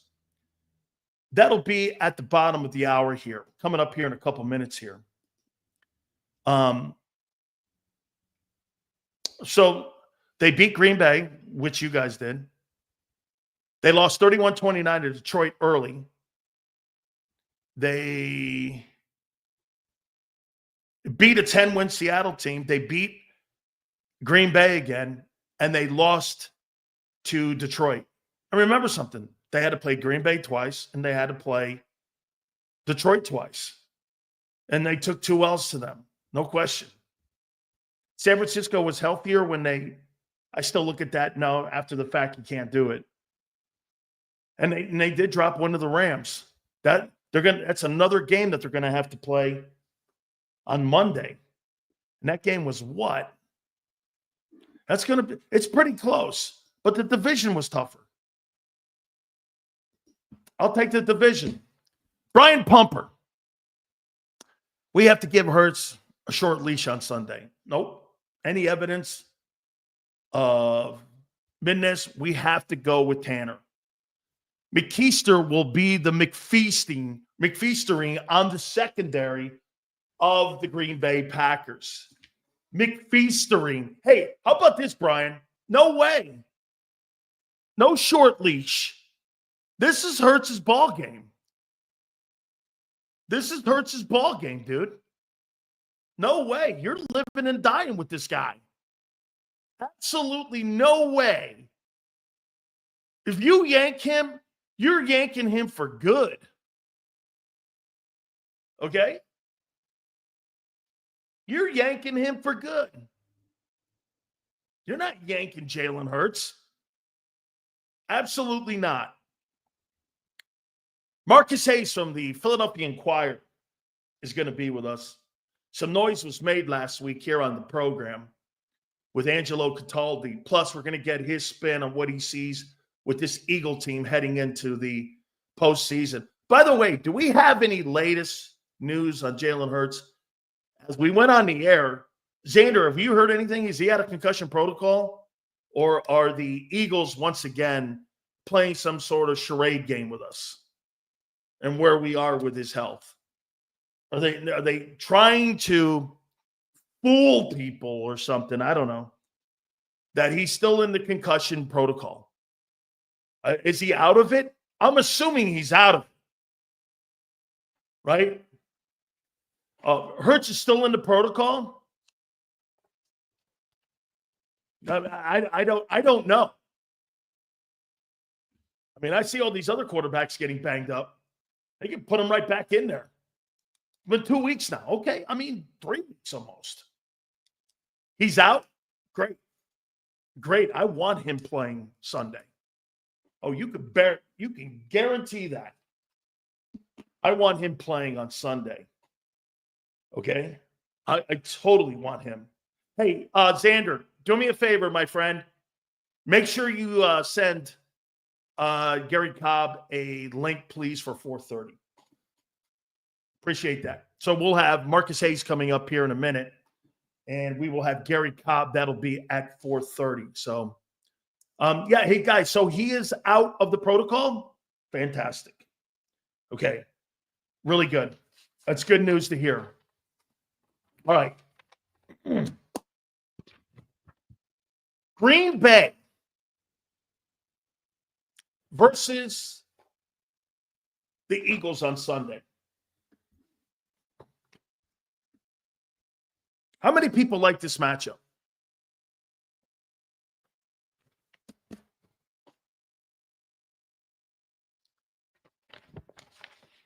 How many people like this matchup? Eagles versus Packers in the opening round, wild card. Brian goes, I don't. I like it a lot. Sue says, I do. I like it, says Maniac. Senorita, love it. Ish, love it. Tony, I like it. You should. You should. By the way, the difference with me talking to you versus a Philly talking to you, okay? I don't talk to you with pom-poms. Okay? There lies the difference. I don't talk to you with pom-poms. I don't cover anybody with pom-poms. Even my Canes. I don't cover them like that. I'm to the point. And actually, what I do is I talk to you like I was talked to by coaches. Okay? I don't talk to you with pom-poms. I give credit when it's there. I see it. And I give criticism when I don't. Why do you think you guys think that I'm so hard on Jalen? Because I think you're under maximizing the talent you have in your huddle with a lesser quarterback. And I think he's good. I just don't think he's good enough. We have to give Hurts a short leash on Sunday. Any evidence of Mendez? We have to go with Tanner. McKee will be McFeastering on that secondary. Sills, Jaden started in Tampa. Ali has to finish in Tampa. I still can't get over. Tanner's better than Jalen Hurts. And it was with the bench. James, absolutely. I mean, McKee looks better in the pocket. He's got a better pocket presence. But, again, he's not ready. That guy's not ready to start an NFL playoff game. That guy's not ready to start 3 games in a row yet. He needs a lot of work, Tanner McKee. You're just not going to drop that guy in there. He needs more reps and work. You know how he does that? Get rid of Kenny Pickett. He needs a lot more development. He absolutely does. Okay? He totally does. I'm getting rid of Pickett in the offseason. Continue to develop him. Get him reps when needed. Okay? He's just not ready yet. That was a really good game. That was a preseason football game, kind of in a way. Okay, it had a preseason feel to it. So to me, again, I mean, he's just not ready yet. But I like what I see here in the process. Marcus Hayes is going to join us here in a minute. So, hey, Pumper, I get what you're saying. Hey, McKee looks like he has better skill set things in the pocket than her. He does. Processes the intel better. He reads defenses better. I think he's got better footwork. He has to have better footwork than Jalen. You know why? He can't utilize getting out in the perimeter and running. Hey, by the way, you want to see one of the most unathletic things on the planet? Have Tanner McKee continue to run that push. I'll show you a non-athletic guy. But all the people that, the most popular player in the NFL on every team is the backup quarterback. So always remember this when you're looking at what he did on Sunday. Okay? He's not ready. Hey, Sills, do you think Hurts? That's an asinine comment that Jalen Hurts. I mean, there's no leash. That guy couldn't start 3 games in a row right now without NFL coordinators ripping Tanner McKee apart. That's not ready yet. He needs more reps. It was obvious when he was rolling out in the perimeter. Okay? The sacks and the pocket presence. Kid, don't step up so much. Keep your poise. Keep your feet. Hey, did I like that he can process and I think he can read a defense, and I think he's got better footwork back there in the pocket. As I just said, the reason he does, he can't run like Hurts. He's got to have better feet like Manning.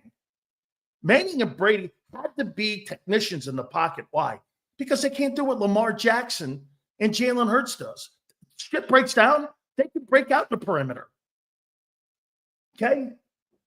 How many times has Tom Brady said he wishes he could do what those guys did? He can get away from trouble. I mean, so to sit there and go, well, Sills, we saw something special. No, you saw promise. And it was a key moment for the player development of the Eagles. No penalties, really. They had 1 with no yards and no turnovers. That's a great coach game. And it spoke to the player development. That was an organizational win yesterday. Really well done. And what I like, I'm going to bring in Marcus Hayes here in a second. If you're an Eagle fan, you love the fact you heard John Mara go, I'm bringing Joe Schoen and Brian Dable back. I'm like, that team was not prepared. That team was not well coached. That team was not well funded with players. That thing looked like a train wreck. So if you like what's going on in Dallas right now and you like what's going on in New York, you're an Eagle fan, I keep saying, hey, keep the course. All right. That being said, I couldn't wait to get Marcus Hayes'. I couldn't wait to get his opinion on Tanner Manning and what he saw yesterday with Tanner Manning. Let's bring in our friend from the Philadelphia Inquirer, our friend Marcus Hayes. Hey, man, were you impressed with Tanner Manning? Hey, you there? Oh, I don't have you yet. Uh-oh. There you go. Nope, not yet. Let's see if we can bring him back and come back. Hey, Marcus, come back. Click out and come back and see if we can do it again. Tanner Manning. And by the way, we got a new one too. The Mormon Missile. How do you like that one? The Mormon Missile. People were dubbing him and calling him on Sunday. The other people that were on our post-game show were calling him the Mormon Missile. And I'm like, yeah, okay, if you go there, That's all on you here. But let's see if we can connect here with Marcus Hayes. Marcus, you there? I can't hear you, man. Dang it. Xander, I got to get Marcus on here, man. Try it again here. Let's see if we can do it again here. Hang on for a second here.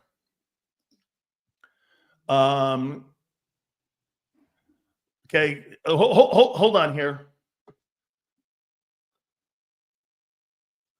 Let's see if we got him here. Let's try this one here. Try this one here down here at the bottom, Xander. See if you can bring him up here. There you go. Thank you so much. I'm so sorry, Marcus. That's okay, yeah. Very good. What'd you make of Tanner Manning yesterday? Well, I got to say, he looked better than Eli and Peyton Manning their first game. Maybe he's the missing link, you know. Maybe he's the chosen one. No, he was really good. I love the nickname. It's a great nickname. The Mormon Missile, Ginger Jesus and Mormon Missile. I'm gonna wear those out. You can put those on my tombstone. Carson Wentz, and I mean, I hope Tanner has a better run than Carson did, you know, especially at the end. But no, it's he looks like the real deal. I mean, Kenny Pickett looked good. Yep. Maybe it is a quarterback factory.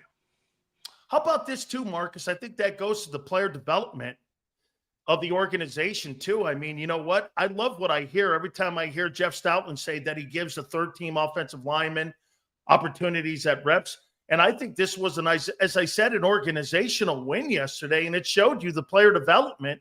I mean, look, Ojimo was good. I mean, Booker has been a factor this year as a backup. I mean, I'm a little bit suspect on what they did with their pass rushing this year, but they really did a nice job, man. I mean, and then what I was taken by was Jahan Dotson actually looked like something. Now it's a different role, right?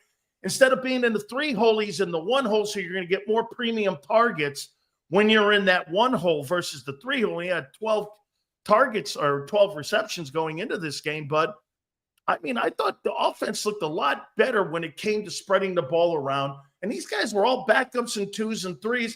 Do you feel Kellen Moore, that's the kind of quarterback that he fits more to his style of play calling than a dual threat guy like Hurts?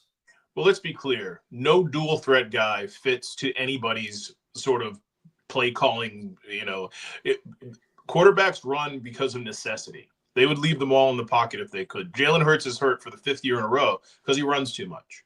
You know, Doug Peterson might have gotten fired because Trevor Lawrence got knocked out in the middle of the season during a run, an illegal slide and an illegal hit. So, I mean, I covered the league probably for 4 or 5 years before I got to Philly, but not the way I covered it when I got to Philly. So when I got to Philly, Ricky Waters had just landed here, and you didn't need to teach Ricky Waters anything. But what they did successively is they would replace their franchise running back. So Deuce Staley replaced Ricky Waters, and I believe Brian Westbrook replaced Deuce Staley, and I think there might have even been some overlap between LaShawn McCoy and Brian Westbrook. Maybe not. I'm not sure. But their running backs coach at that point was a guy named Ted Williams, believe it or not, who and Ted explained to me. So I wrote many stories about Ted being such a good finder of talent, because none of those guys are first-round guys, and developer of talent. He says, thank you very much. But what happens with this group of people is that Ricky tutored Deuce, who tutored Westbrook, who I think might have tutored Shady, you know? So you've had what I'm saying is it's always better when the knowledge is passed from player to player than from coach to player. So I think what you have right now, you know, this digression here, I think what you have right now is 2 elite receivers in Devontae Smith and A.J. Brown not being threatened by Jahan Dotson and mentoring him. You have elite defensive linemen last year, especially with Fletcher Cox, and this year with Brandon Graham and Josh Sweat and Bryce Huff, who's you know, an elite pass rusher at some point, mentoring these young defensive linemen. So and no one has surprised me more with their mentorship than Darius Slay and C.J. Gardner-Johnson. These guys know what they're doing. So I don't mean to diminish the player development that you're talking about or the assistant coaches, but it always works better when the old guys teach the young guys. It does. Because, and it's rare. It's rare, but that culture sort of came to fruition under Ray Rhodes. Ray Rhodes was a player. Emmett Thomas, the defensive coordinator, was an elite player, Hall of Fame caliber player. And they told the old guys, we will win more if you mentor the old guys. And the first time that happened, the first time we saw it manifest itself was even before Deuce Staley, when Troy Vincent mentored Bobby Taylor. So I think you had that dynamic in this organization from a long time ago. You know, Doug Peterson was brought here as a player to mentor Donovan McNabb. Mentorship is huge, and I think that's what you're seeing right now. I really liked it too. I got to tell you, I mean, I really did here. All right, Marcus, how do you feel about the team heading into the postseason right now? I mean, the quarterback, obviously, I believe, if I'm not mistaken, as we're talking right now, I believe ESPN has reported that he's out of concussion protocol now. He's missed about 3.5 weeks of football. So you tell me, I mean, the passing game is with Jalen Hurts heading into this Green Bay game. How do you feel about the team overall heading into that game? Well, I'm not sure he can be out of concussion protocol. Until Wednesday? Well, the last hurdle in concussion protocol, and I've researched this because there's a column up on Inquirer.com right now. I didn't help formulate this formula, but going through the years, starting with the Westbrook concussions, I became Mr. Concussion guy. So I'm pretty sure that this is accurate. He has to go through a full contact practice, and I know there's no such thing as a contact practice for a quarterback, but he has to go through a regular practice and report healthy the next day. We know he didn't do that last week. We know that Wednesday, Thursday, whenever they practice, he didn't do that because we were told he remains in concussion protocol. That's step 5, okay? There hasn't been an opportunity for him to go through step 5 yet. So I don't know what the ESPN report is. I was checking Twitter before I went on because, you go on these shows, you want to be as current as possible, right? I didn't see that. I don't know what the report entails. They may expect him to clear concussion protocol, but I don't know that it's possible that he's done that. That said, I mean, we're sort of splitting hairs here. It's wasting time. It's the best news possible. If he is cleared, then, I would expect them to look good going into Detroit. If I'm I would make reservations for an NFC Championship game in Detroit. Huh. Wow. Okay. What did you feel about seeing Saquon Barkley on the sidelines there, not going for the record? And then let me put a spin on this here for you, and I'm probably polluting the question here and leading the witness, so to speak, here on this. But I watched Dan Campbell on Monday playing a football game that was completely meaningless in a San Francisco game. He loses that game, it doesn't matter because home field would have still been for the on Sunday night between the Vikings. That team just played tough. They just look like they're coached tough. They just look like they play tough. They look like they have no precaution. This is what I heard last week. Well, we don't want to get anybody hurt. We're resting our players. We're cognizant of that, and we want to make sure we're healthy going into the playoffs. Dan Campbell's asked that same question. He's like, we're not doing any of that. We're going full metal and full gas pedal down and let the chips fall where they may. It just seems to me anything in life worth going for, especially a championship, comes with risk. I don't think you can have one foot on the beach and one foot in the ocean and say you're all in and you're going for a championship. Marcus, I think it's a mentality that looks different in Detroit than what looks in Philadelphia. Is it hyperbole what I'm giving you right here a little bit, or do you think there's something to that just in the style of way they're prepared and coached? I mean, Andy Reid didn't play his starters. Andy Reid has 3 Super Bowls. How many does Dan Campbell have?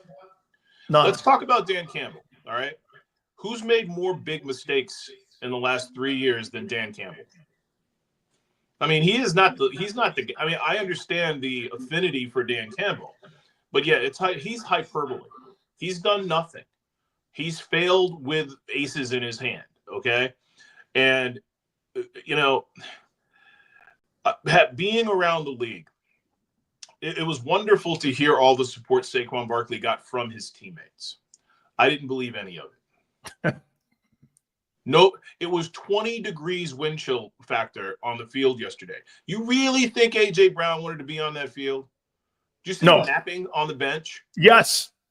I mean, you really think Lane Johnson wanted to be on that field? No. Now, Jordan Mailata is a rugby player. He might have wanted to be on the field, okay? And young guys generally don't care that much, but they already played a season. They played 16 games. The 17th game shouldn't exist anyway. Playing a 17th meaningless game, I mean, I don't know if you remember, last year, the Eagles were in the same situation as the Cowboys. No.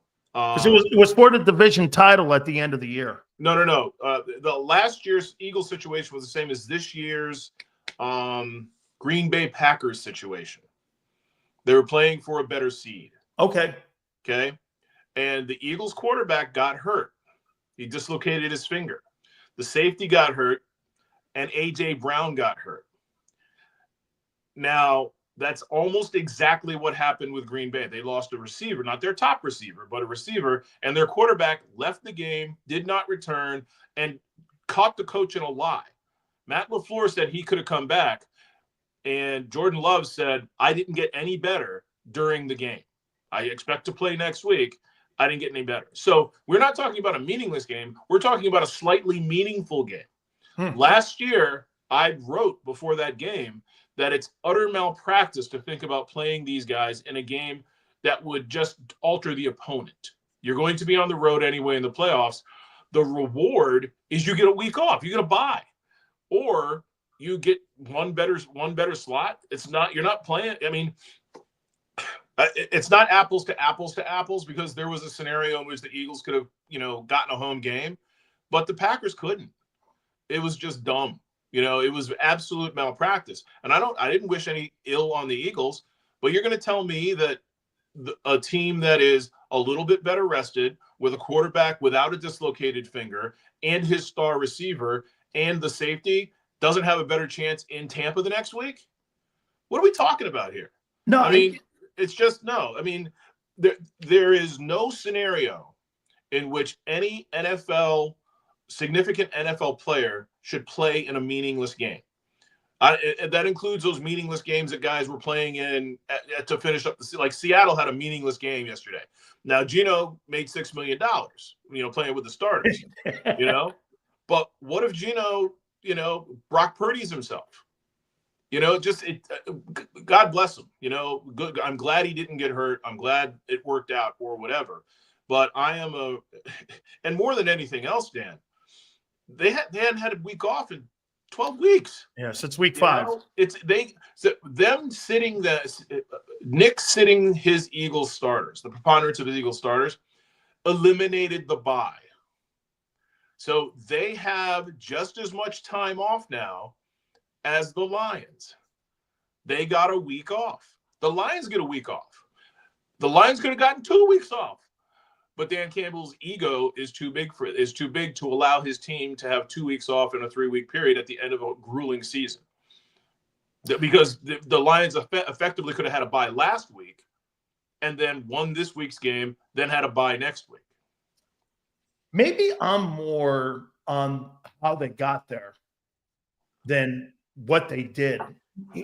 Go with me on this here. I mean, you don't really believe Nick Sirianni made that call. There's no question the owner made that call. And so the owner is telling the head coach what's in the best interest of his team. Because to me, I would think that a coach, when it's talking about NFL history, we're not talking just about some novelty record here. We're talking about something that is one of the gold standards in the NFL about making history. And to me too, Marcus, this is where I sat on. I go, he's not going to the Hall of Fame. But you know what would look good on his resume? He was the all-time single-season record holder. He was a Super Bowl champion. He's in the conversation for MVP. Players care about resumes. Your resume is going to get you into the Hall of Fame. I mean, half the Hall of Fame doesn't have Super Bowl rings. So, I mean, players look at that stuff. They care about Pro Bowl, so they wouldn't put them in the contracts as incentives. Okay. I mean, so I don't know. I just had a problem with the owner parachuting in and they're telling us, well, the players, because you know this, the players probably want to. I do think that if you really thought about it, though, isn't that a testament for Jeff Stoutland, what the offensive line did? The most memorable team in history of Eagle football is Gang Green. The 2017 team is the most accomplished team. People look at that team and they still reference the Buddy. I see more Buddy Ryan player jerseys in the stands at Lincoln Financial than I do any recent players. Am I just thinking too much like a player here?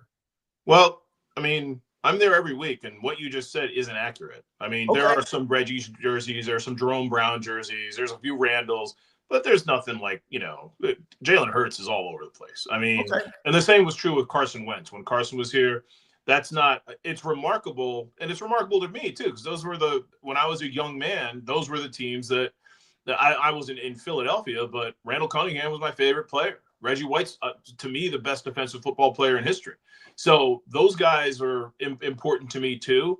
And nostalgia can be a wonderful thing, but it can also be a misleading thing. And, there's no statue of Reggie. There's no statue of Buddy. There's a statue of Nick and Doug because they won.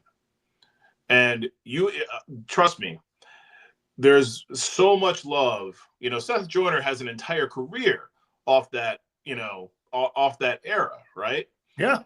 But, you don't think Nick Foles could have a better career?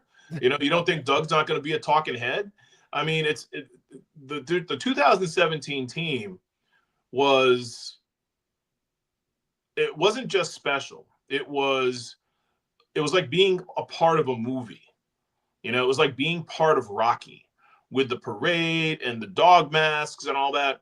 So no, I mean, I'm not a big records guy. I'm not a big individual achievement guy. I mean, the best tackle in football this year is Jordan Mailata. He missed 4 games. He played, I guess he played 12 games. Maybe that was part of the Pro Bowl snub, but he was better than everybody else on the offensive line. He didn't go. So these things are flawed, And I think it's as remarkable that he gained 2,000 yards in this era of quarterback, and running backs making, probably 75% of what they're worth. Oh, yeah. I think that's as remarkable as the rushing record. But I got to tell you, most football fans don't know what the records are. It's not like baseball. Most football fans aren't like you. Most football fans are very casual fans. That's why football is so popular, because it's so easy to watch, right? It's so easy to digest. Most football fans don't know who Eric Dickerson played for that year, because most football fans aren't that old. Huh. So the records are wonderful, but most people didn't know Eric Dickerson had the record. The hardcore fans did. My wife didn't. She's a football fan, so the records are important to the football nerds and the hardcore football fans, but they should be coincidental. Joe DiMaggio, when Josh Allen started the game the other day so he could have 102 consecutive starts or whatever, that was garbage. Joe DiMaggio didn't hit 56 games in a row. That wasn't manufactured. You know what I mean? That wasn't okay, let's get him another at bat. No. I think Ted Williams hit a home run in his last at bat. Yep. That wasn't manufactured, and I know we're talking baseball versus football, but the Strahan record, the sack record, that was manufactured. It was phony, Mike Evans hit an incentive. I think he has 11 1,000 receiving yard seasons. Ty Rice. He got one yesterday. If he got 1,000 yards, if he went over 1,000 yards yesterday, it was like a $3 million bonus he would hit. He needed 5 catches and 80 some yards, and they sent him back in for a last minute play. If I was the opposition, I'd have quintuple teamed him, because it's a hollow incentive now. I like Mike Evans. I'm not, it ain't my money. I don't care. And it's not really it's not a record we're going to lavish, great praise about forever. I think Mike Evans is probably underrated, but I guess my point is, no, I'm not a records guy. Winning is the most important thing. It's so hard to win, and so many things have to go well. And the number one thing that has to go well, you can win with a hurt guy in baseball. You can win with a hurt guy in basketball. You can win with 2 hurt guys in hockey because everybody literally has to play. But you can't win with a hurt star in football. Your quarterback or your feature back or your wide receiver gets hurt. There's no covering that up.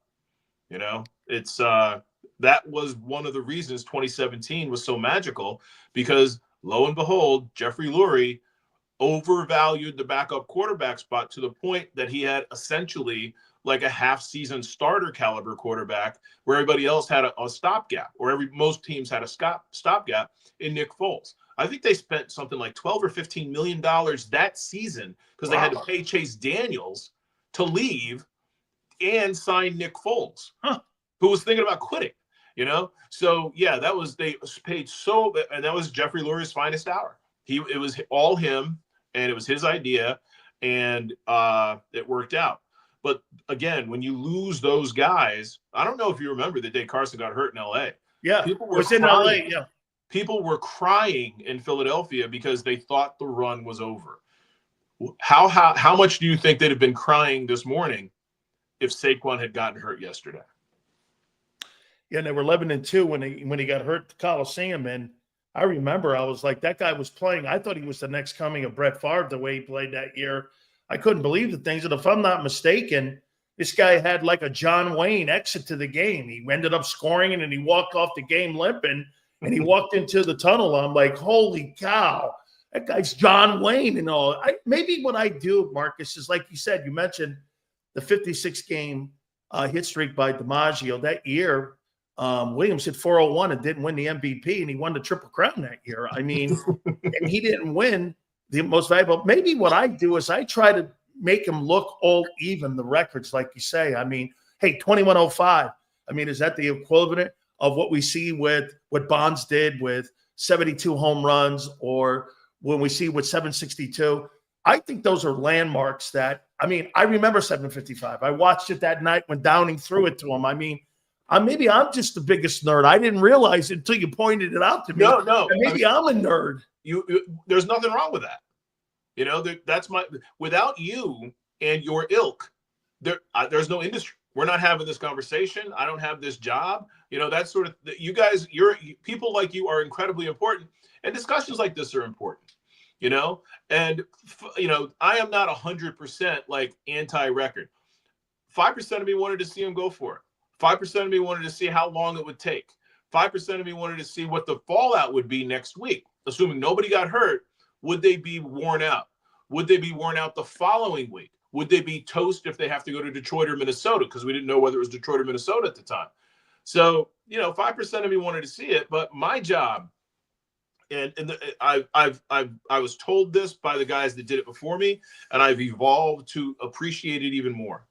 My job is to make sure that all of the pro sports teams do everything they should to win as much as they can.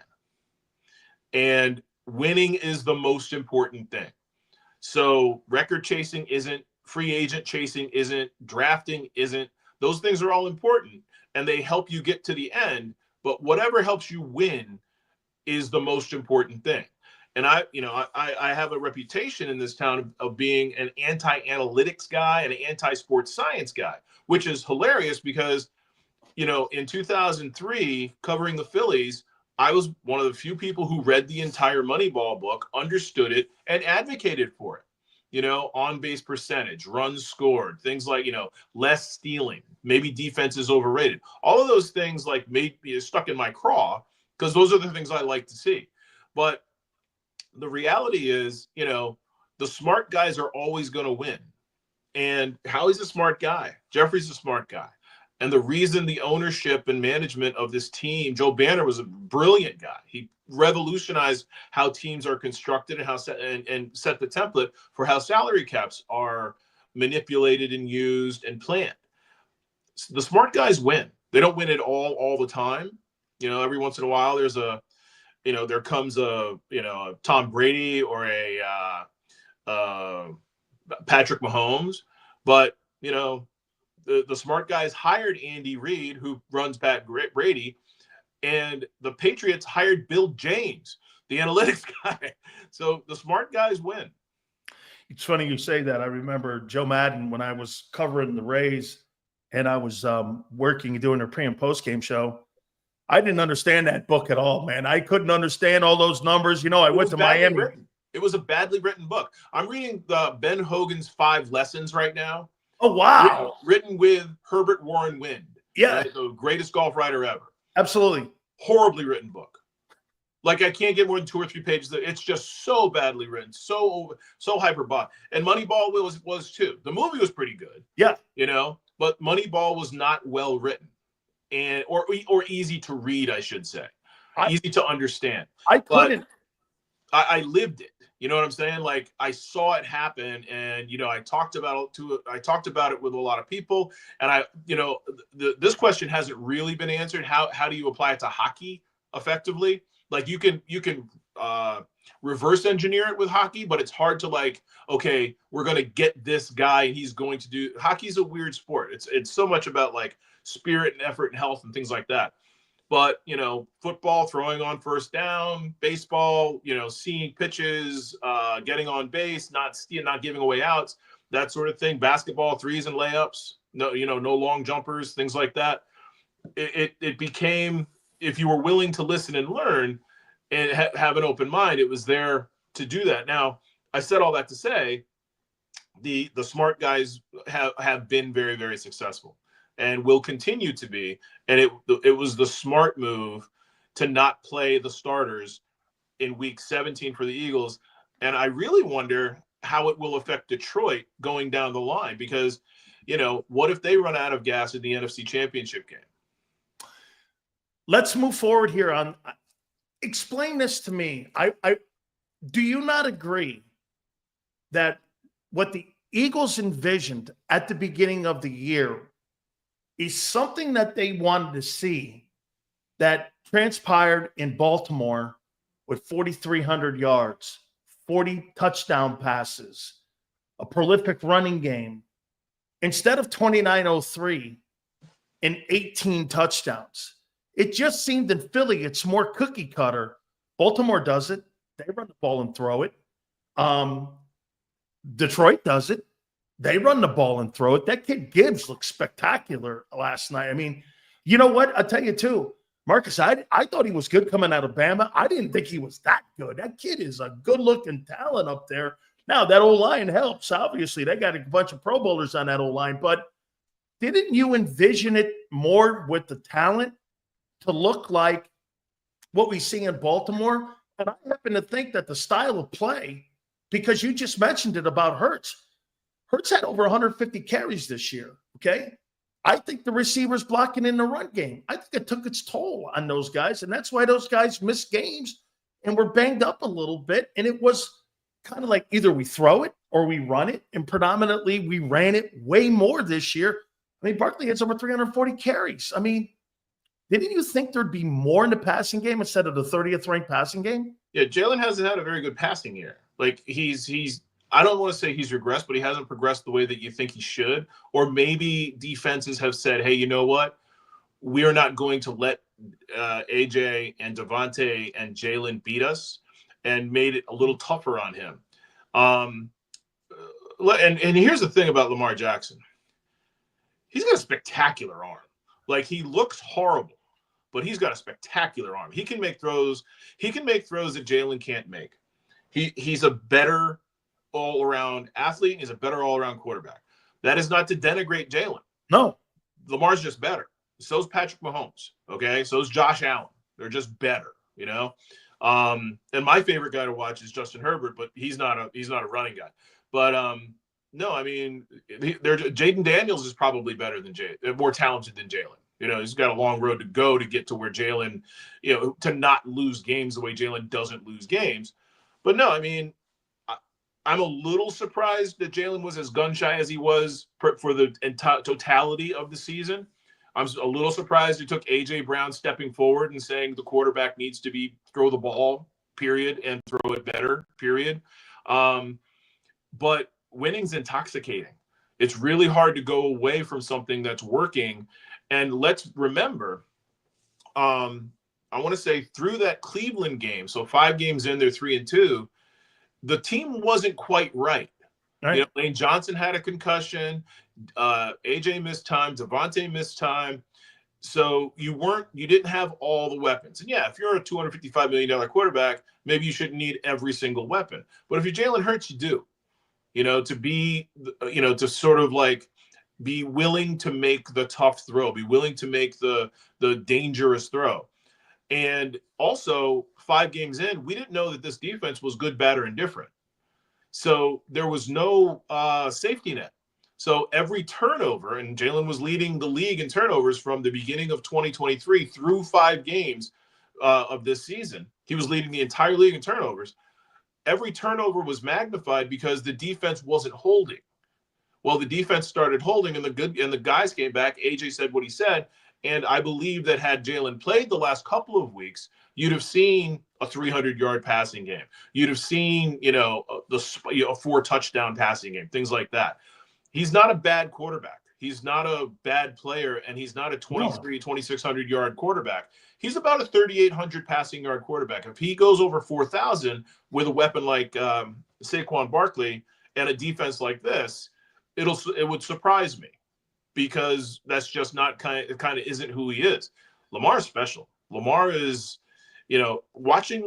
having the opportunity to watch Lamar and Patrick Mahomes every season in their prime for 4 years before this, and probably for a 10-year period, 6 years from here, is absolutely wonderful. And I feel bad for John Harbaugh because and Lamar, because they're in the same division as the only quarterback and coach better than them. Not the same division, the same conference. Yeah. Yeah, I mean, I totally get that here. All right, listen, I'd be remiss. This was the funniest thing going on last week. So the Inquirer posts a story. I got Angelo Cataldi on the air. We're barking it. We're watching this whole thing play out in front of us here, Marcus. I mean, I went like this. I go, hey, wait a minute here. So wait, I looked at it like this. Well, if the Inquirer's posting a story we're talking about, I feel that's a merit badge for Big Sills. I'm good with that they're doing this here.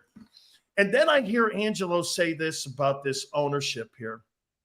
So this is, and I'm gonna, you explain this one to me here. So Angelo goes like this. He goes, no, what was happening was that Brandon Graham was talking about the relationship between A.J. Brown and Jalen Hurts, and he was saying that it was fractured, that these guys, and all of a sudden, the owner got wind of it, probably through Bob Lang, the PR guy, and rifled a note over to him. From what I'm understanding, that's what Angelo seems to think, that there was a text message. He gets on, he starts listening, get that guy out of here and get him off the air right now. And what Howard did was, now Howard's got some dents in the fender, so anytime he does anything right now, he's always got to be cognizant. I always tell young broadcasters, never touch anybody. You'll never have to worry about anything. And so he went over, and he was with this one executive there at WIP, and she didn't like the fact that he was kind of being aggressive with her. And the whole thing unfolded 11 days later. On December 23rd, Angelo came on and said that he was asked to step away. This wasn't a retirement. So we had reported that on the 23rd. We didn't know what it was, though. I had no idea what it was, because Angelo didn't want to go into it yet, because I don't think Howard had said anything to him. I talked to Howard, and Howard's going to come on the program when things settle down. He told me this yesterday morning. But what do you make of the owner getting and having an ass over the fact that one of his players, the Walter Payton Man of the Year candidate, either this happened, Marcus, either BG's lying, either BG's lying about the relationship between the quarterback and the wide receiver. And here's the owner again, First, he's saying, okay, like you said, and I understand completely where your position is. We're not going for the record. Hey, by the way, get that guy off the air. I mean, this guy seems awful involved on a day-to-day operation on what's going on with that franchise. He looks like he's knee-deep in everything. Listen, this is not news. All right? It's news to me, okay. No, it's not. One of the big issues from the 90s, if you remember, one of the big complaints from the 90s is that Jeffrey Lurie and Joe Banner were meddling with the operations of the football team. The coaches and front office believed that there should be separation. Joe can run the money. Joe was the executive vice president. I think that was his title at that point. And Jeffrey's the owner. And they were usurpers. They'd only been there 3 years. They had no NFL background. They had no football background. They were just money guys, super fans, wanting to play in the sandbox with the big boys.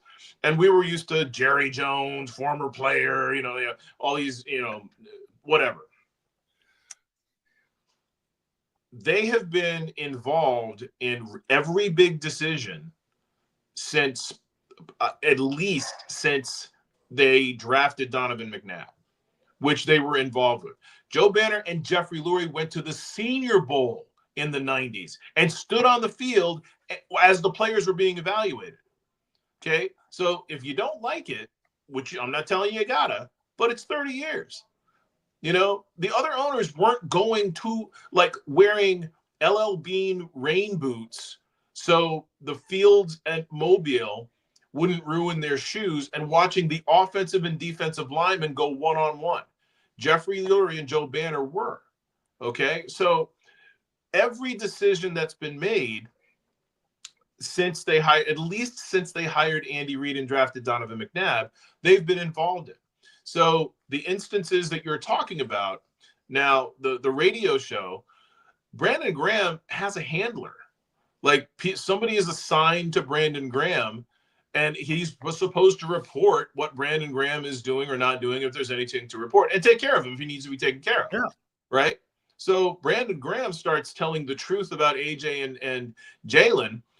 And again, I thought that it was interesting that they had to sort of modify Brandon's truth, that they weren't as close as they used to be, because who is? Relationships don't stay static. That's right. But that's tangential. It would be remarkable. Nothing Brandon Graham has said on that show, the Eagles don't know about. Nothing. Zero things. Nothing any of them says anywhere the Eagles don't know about. That's part of the job as the PR staff, to understand what these guys are saying and doing on their, Slay's podcast and, whatever, to understand what they're doing so they know what they have to contain, what they have to refute, what they have to deal with inside and outside. That's part of the job now. That's why there's, 8 people in PR where there used to be 2 and an intern, right? So, they're involved in everything and have been for a long, long time. Explain to me why Jeffrey Lurie needed to go on the Jared Goff, Carson Wentz evaluation trip. Do you remember Jeffrey Lurie? Yes, I do. Went there in 2016-17. He traveled with, Howie Roseman and the coaches to meet Carson Wentz and Jared Goff. That's how the team is run. So you may be astonished because you cover the league. You may be surprised or astonished that they are that involved and that invested and that manipulative. They try to be in that controlling.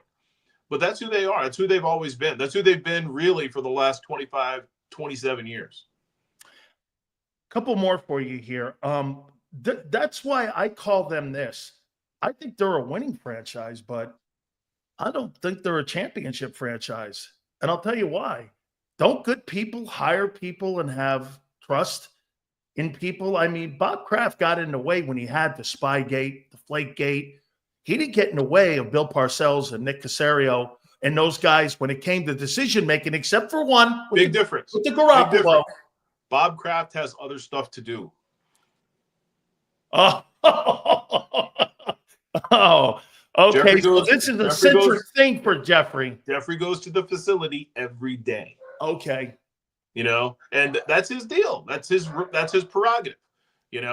Jeffrey and Jerry aren't that different. And this is probably, like we've said before, this goes on in a lot of places around the National More so than we Football think, League because it's protecting the brand. Well, more so than we think. Like, it's really a lot of fun to be an NFL owner because you only have to sort of show up and do anything. If you hire well, you only kind of have to show up and do anything at the meetings and at the games. But you get to be an NFL owner and you get to be on the sideline. You get to people looking at you in the box and things like that. It's way harder being an owner in all the other sports. You know, God bless John Middleton. Nobody works harder than him. He goes in the stands every day. He goes in the stands every game with the Phillies, spring training games and regular season games. So, wow, he's in Clearwater. He's down there in Clearwater in the stands. Yeah. That's great. No, he's not. You want to see John Middleton in Clearwater? Go to the Tiki Bar after the game. He's not a big drinker, but he thinks it's part of his job to thank the people for coming and thank you for your patronage. You have any questions? I disagree about that. He's very, very accessible, but I digress. I mean, Jeffrey is, for better or worse, very, very involved. And they have a championship. They've been to the Super Bowl twice. And most other owners, you can say Jerry's not a champion, hasn't built a championship culture. He won 3. There's lots of ways to. Yeah, well, I'm jaded. Jimmy won 3. Okay, but okay, he's the owner. Jimmy? I get it. Who hired Jimmy? Yeah, I get it. I get it. I mean, the Clapper and Mike McCarthy. You're not going to ever convince me that those were good hires or guys to retain. And let's be honest, he might rehire Mike McCarthy. He might extend Mike McCarthy, which would be a huge boon to the Washington Commanders and the Philadelphia Eagles, who play in the same division as the Dallas Cowboys and the New York Giants. I think you were talking about that earlier when we were trying to connect about how, Brian Daboll is going to survive. And, Brian Daboll, who was given a franchise quarterback and extended, and Saquon Barkley, and couldn't do anything, So, I think that the Eagles, I think Jeffrey Lurie would rather lose the way that he wants to comport himself than win some other way, distancing himself. And I guess that's his prerogative, right? Yeah, it absolutely is. Finally here, Angelo said something on Friday about Howie. Tell me if you agree with this. At the end of the 2025 season, Nick's deal's up too.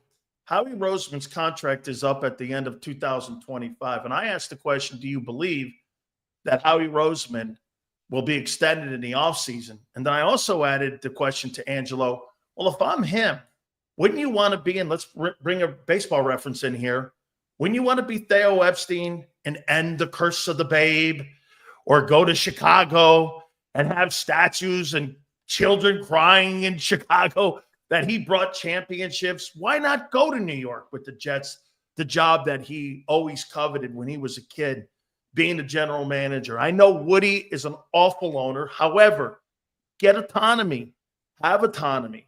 I don't know about equity. I doubt you can do that, but something that you have, because Jeffrey gives him the ability, Marcus, because of that bag of money he gives up front, to be able to manipulate the salary cap. That's one of the geniuses of it all in those contracts, is that the money's up front instead of promised. I tell people all the time, I'd rather have money in the bank than promised to me.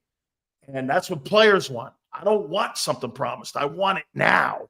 And so why not see what your value is, especially if they win a Super Bowl? What would you do? And how do you think the Eagles will operate this? Because obviously he's got to be the most important person in the building.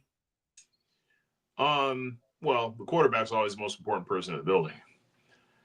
I would be astonished if Howie strong-armed the Eagles, even if they win a Super Bowl. I don't think he thinks he has that sort of power. I don't think he thinks he has that sort of cachet in the league. He's made a lot of, not enemies, but he's not liked. He's respected and people deal with him, and he's not dishonest or anything like that, but he's not liked. He's a very, very difficult person to work with and for sometimes. Now, I've known Howie since, Joe Banner hired him to be his, gopher. And it's just who he is. And I'm not sure that act works anywhere else. Jeffrey and Howie, Jeffrey everybody's like Jeffrey. He seems like a son he seems like a son to Jeffrey. It's more than that. It's like Jeffrey thinks he created Howie. Okay. In reality, Joe Banner created Howie, but Jeffrey thinks he created Joe Banner too. But Jeffrey believes that Howie and he are, shake and bake, right? Laverne and Shirley I think he'd do whatever he had to keep Howie, but I don't think there's going to be any bidding war over Howie Roseman, despite Howie being one of the better general managers of really our lifetime. In a second act. He wasn't great going in. He wasn't great early and he wasn't great in the middle, but his, third edition, the pre-Chip Kelly, during Chip Kelly, but post-Chip Kelly, he's been much better. And he's had to have like almost a fourth edition because after they won the Super Bowl, there were some pretty low lows. There was an era, about a 2-year era where nobody was sure that Howie was going to survive with Doug, if you remember. Oh. So,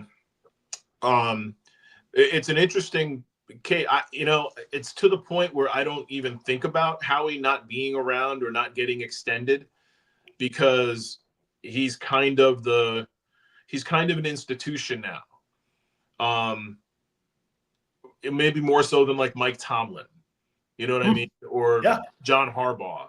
Who, we both remember when these young coaches got their jobs and now they're not so young anymore and they're not winning like they probably should or, their fan bases expect them to, but they're sort of institutions. And I think Howie has become an institution that he's comfortable being and Jeffrey's comfortable having. Tell you what, man, you can always get it from Marcus Hayes, man. I got a Ricky Bobby reference. And I heard it.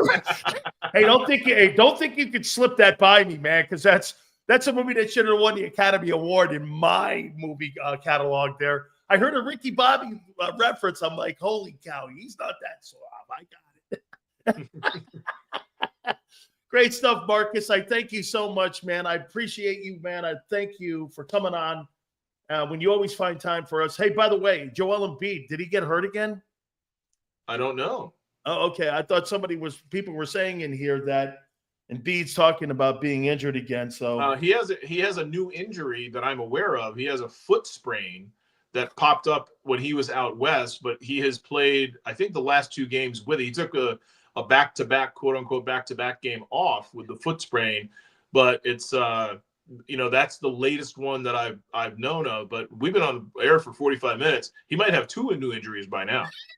I called him a better version of Sam Bowie. People would not know who that is, but it's all good. I mean, Hey, Marcus, thank you so much.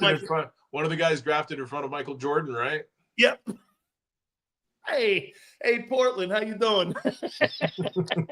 Hey, Marcus, thank you so much, my friend. All right, Dan, thanks for having me. You bet. Marcus Hayes from the Philadelphia Inquirer, one of our dear friends. We love him so much, man.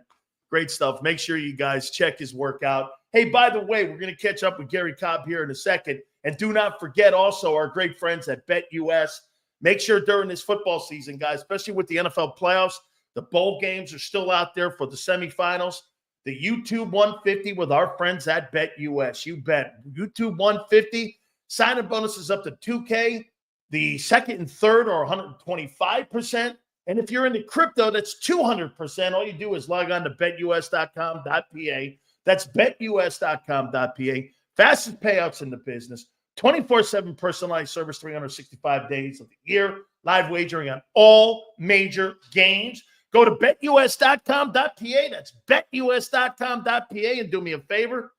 Tell them Big Sil sent you. If you missed any of today's show on the JAKIB Media channel, listen to the podcast on your way home. Available on YouTube, Apple, and Spotify. Ignite your nights with free live entertainment daily, only at Live Casino and Hotel Philadelphia's Center Bar. 7 days a week, enjoy some of the region's top party bands, performers, and DJs as they take the stage in the heart of the casino action.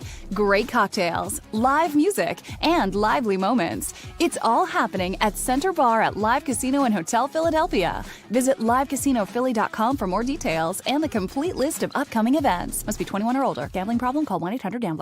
The following is a real testimonial from the father of a young injured victim. I didn't think she was going to make it. Major Perry's daughter was the victim of a horrific accident caused by someone else's negligence. If you don't find the right counselor, law firm that you're looking for, you will get lost in the wilderness. Badly injured? Call the Fritz and Bianculli Law Firm at 215-458-2222 and find out why they say, "We got this." In our hometown, we all look out for each other. We step up to keep our communities going strong. And at Independence Blue Cross, we're here to keep you going strong as the #1 health insurer in the region. No IBX is always looking out for you.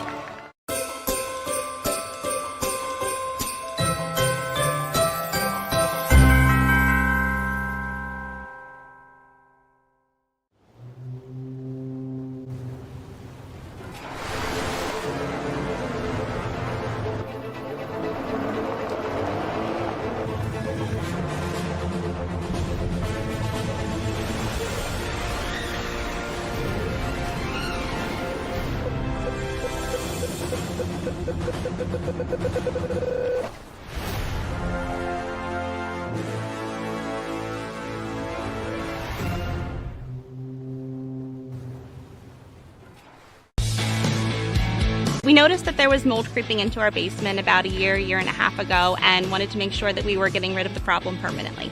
We actually reached out to several different contractors to get it resolved, and actually 2 of them recommended DryTech to us as a long-term solution. Other than the noise factor, we wouldn't even know that there was work being done on the basement level. It's really been a clean process for us.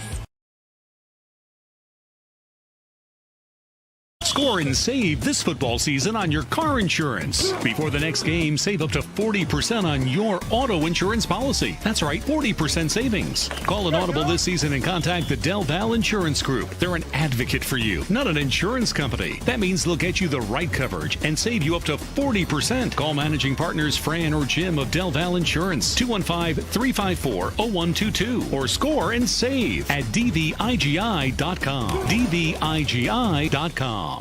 EAGLES, Eagles.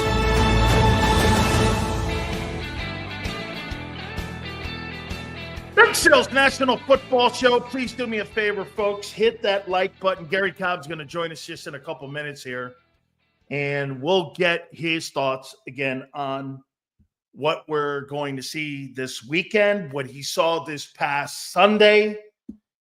Tanner McKee and how well he played. Guys, do me a favor. Please hit the like button. We appreciate it here. Yeah, hey, man, I love talking with Marcus Hayes. He called me over the weekend, and I'll tell you guys, he's one of the Philadelphia Inquirer guys that called me and congratulated us on having the majority of the story when it came to Howard Eskin. And, again, to me, it wasn't so much about Howard Eskin. And I told Howard this, and I'll tell you guys exactly, because I promised you guys on my Twitter page that I would tell you what Howard told me. He said he's going to come on the program when things settle down a little more, and he's going to give his version of what went down. And he thought he was doing the owner a solid. What he doesn't like is the fact that Odyssey turned their backs on him, including – I don't know what his kid's position is in this. Spike, I have no idea what his position is, but the station completely turned their back on him. And Jeffrey Lurie had actually texted him to get Brandon Graham off the air. What do you make of the fact that Hurts and A.J. Brown don't have a relationship?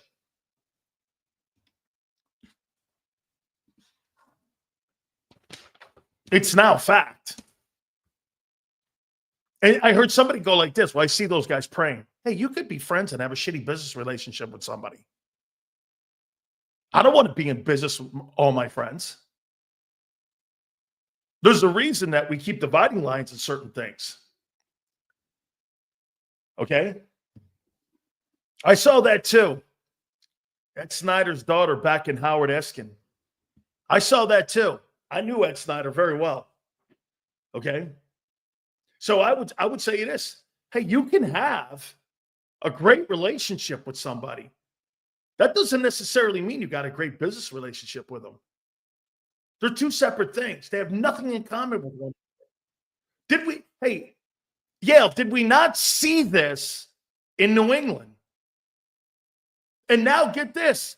After the fact, Belichick and Brady now have a better relationship because they're not in it.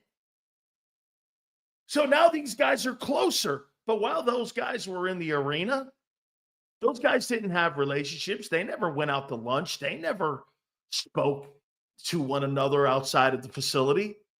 It was a separate situation. It was a business arrangement. And then outside, they had no caring of being around one another. Both of them. That doesn't mean you hate somebody.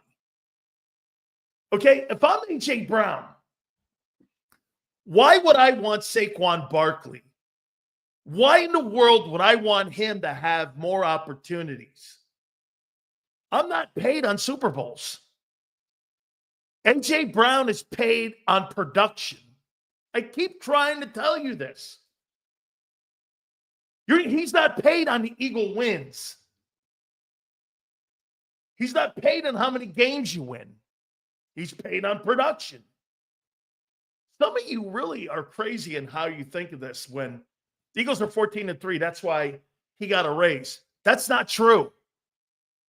Last year, you went 1-6 and AJ got a raise.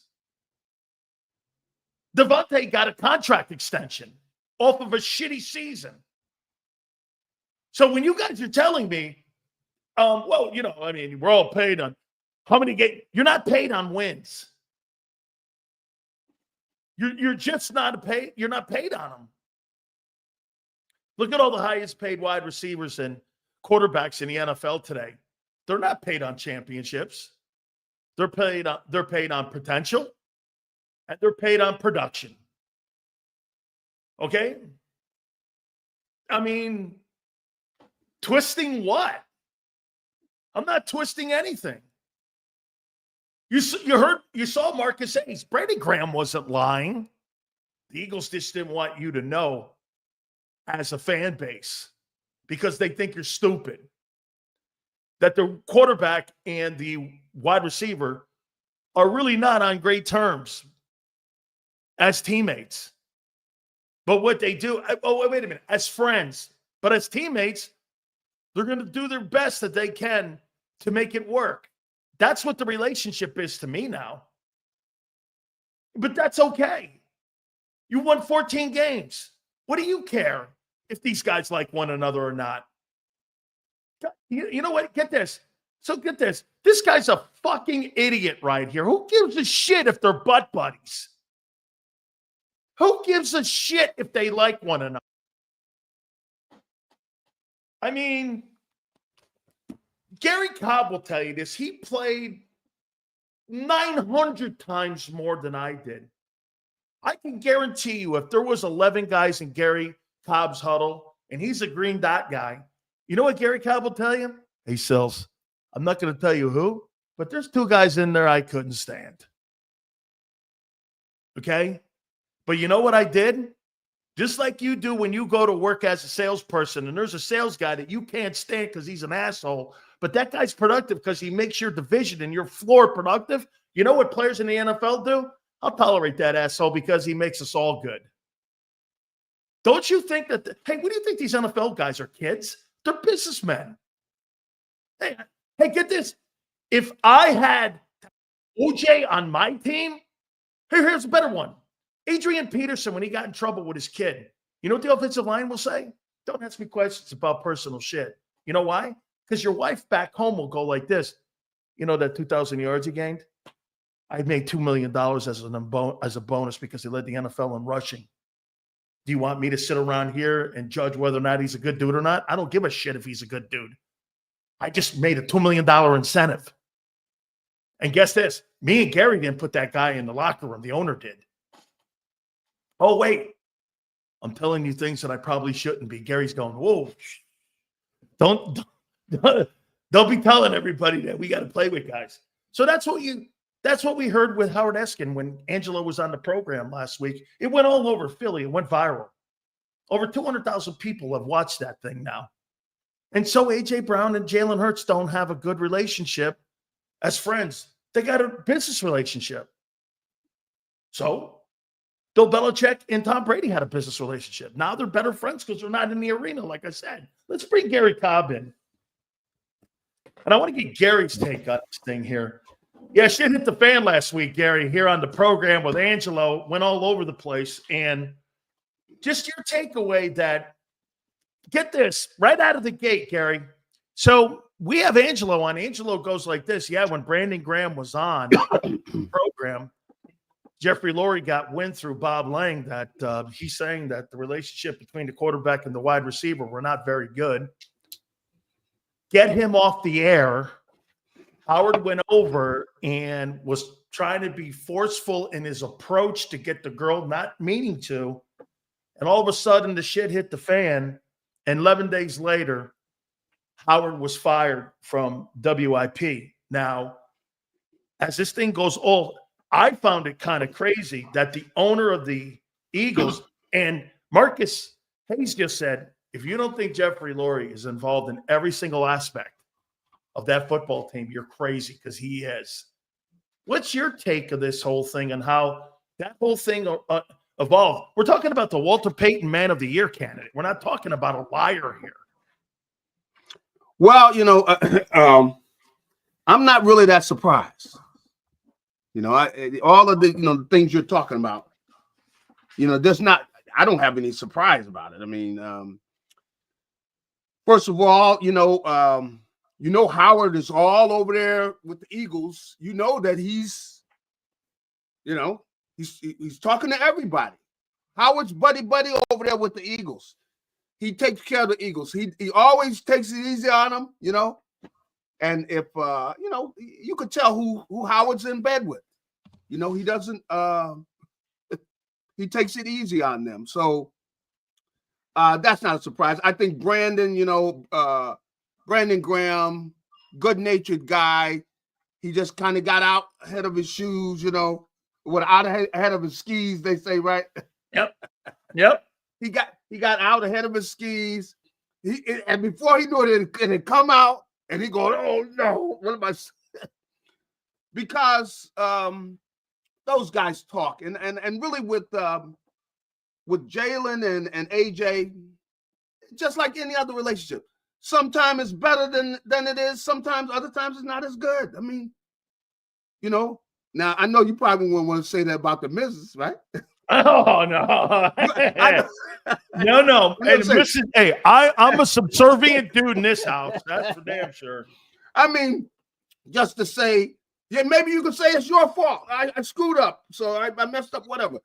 But that happens in relationships, and somebody might leave the house not as loving and everything as much as every day. So stuff happens. But you hang in there with each other, and that's their relationship. So they know they thrive when each other do their job, And so there's some of that goes on. And if you're going to play in the NFL, you are not going to be in love with everybody wearing your uniform. Come on. I mean,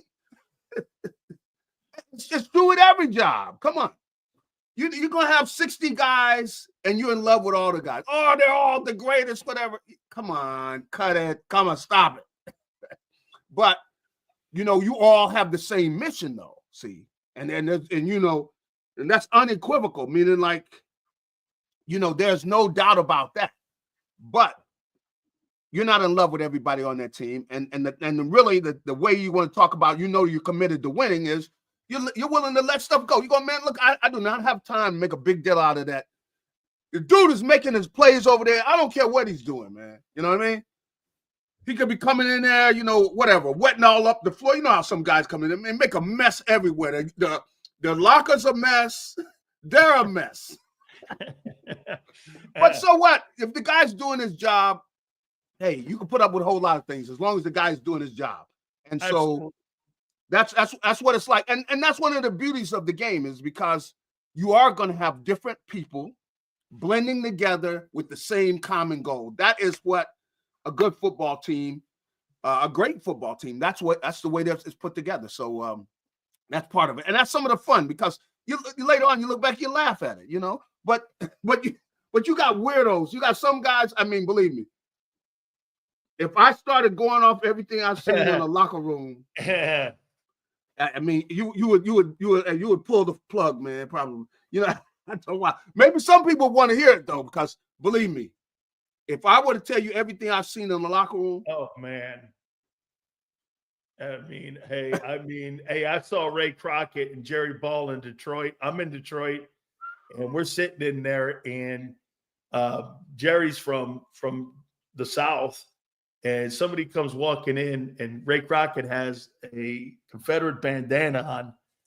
And hey, and I'm just telling people like this, and I'm going like I'm sitting there with Mark Spindler and Chris Spielman. I'm sitting here like this, and here's Jerry. Now, why would you come in here with that? And believe me, I'll just say this to you, man. Within a matter of 20 minutes, that place was turned upside down. Hey, and see, that is a part of the NFL. You got, the brothers and some good old boys that are lining up side by side, and they got to get it done together. And, guys have to have to sit down. Look, man, we're not going to agree on everything. Right. But we agree that we're going to go out here and win this game. We're going to agree on Sundays. That's right.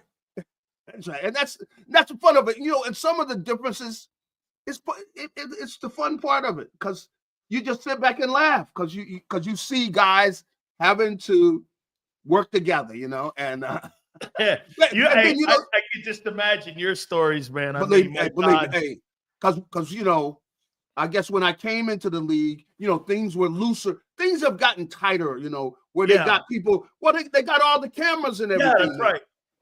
They didn't have all the cameras when I came in the league. See? and you had guys, believe me. Hey, Gary, they had Polaroid cameras when you came in the league. That's right. That's right. Polaroid cameras. That's right. But we had some guys, man, believe me. If I were to tell everything, man, I don't know. You want to talk about some of it's X-rated, Oh, hey, I get it. It's all about playing on Sunday. Hey, let me ask you this. Yeah. What'd you make of Tanner Manning on Sunday, man? I mean, Tanner McKee. Dude, he looked pretty good, man. I mean, good stuff. You tell me what you thought about the game on Sunday. Well, the kid's got a good arm. Clearly he's smooth. Most of the time he's very accurate. But they haven't worked together a lot. So you could see that where the timing wasn't as good as you'd like it to be with things. But you see that he's got a good recognition of things. He's limited with his escapability and everything. But the kid has got some potential, and you could see where the Eagles probably were smart with letting him play because they might get some people interested in talking about some draft picks and things. There's no question about it because he is you see he's got a good feel for reading defenses. It seems like he's able to get the ball out of his hands. And to me, he looked better than some of the quarterbacks I've seen this year. Oh, yeah. How about Kenny Pickett? He looked better than Pickett. Yeah. He's got a good feel for the game, and he's smart. You can see that right away. And that's part of what you've got to be able to do. And you got to process a lot of information very quickly, and then you got to be able to get that ball out of your hands. And you see he's got some of the capabilities. And this is without even playing. Come on, the kid hasn't played, in 2 years? Yeah. So you can see that why somebody would say, you know what? They go tell that GM, the coach over there, hey, call the Eagles about that kid, and just see where the Eagles are at, And I would imagine that because, he was playing in regular season game, they're going to get some calls about him, and I think they knew they were going to get it. They kind of are hoping at least, and that's why they didn't mind letting him play. How about this, Gary? Do you have any concern heading into this? First, what'd you make of Barkley being in street clothes on Sunday and not going for the record and seeing all those guys in street clothes? You see, I just had Marcus Hayes on, and he comes from a reporter's view. Yeah. Mine is more from a player's, and I'm sitting there going like, I watched Dan Campbell, the way he coached that Lions team. Yeah. This guy coaches that team with his balls. Yeah, he does. I mean, they just look tougher. They look Yeah. mentally tougher, prepared. They just go about their game tougher. This is what I heard all last week in Philly. Well, we're going to protect our players. We're going to rest our players. We're going to make sure there's no injuries to our players. I thought that was soft. And when I watched him put the wood and the whooping board to Minnesota last night, I thought there lies the difference between the two teams. One guy believes in putting his foot on the gas pedal, and the other one is cautious. You can't win a championship, Gary, being cautious. You just can't. Well, we'll see how this whole thing plays out, but there's no question that Detroit, you're right, they got the pedal to the metal right now. They're ready to play. They act like they're ready to play the game right now. So they do push it. The whole way they play the game, there's no doubt about it. And the Eagles, if anything, they could be criticized for, as we've seen most of the year, start slow. You start slow against the Lions, you could be done. You go in at halftime and you might as well go ahead on home. You're trailing 28-3 or something. You don't want to do that. So that's going to be something that is going to come up, because the Eagles have had a tendency to start slow, and you can see the Lions are a team that they come out, man. They're swinging before they even get out of the locker room. They're already swinging at you. So, we can see how that goes. But I'm very interested in what's going on with Jalen. Yeah. Right now we don't know. I heard he did something. He went out and did something, but everybody's going to have their eyes on him.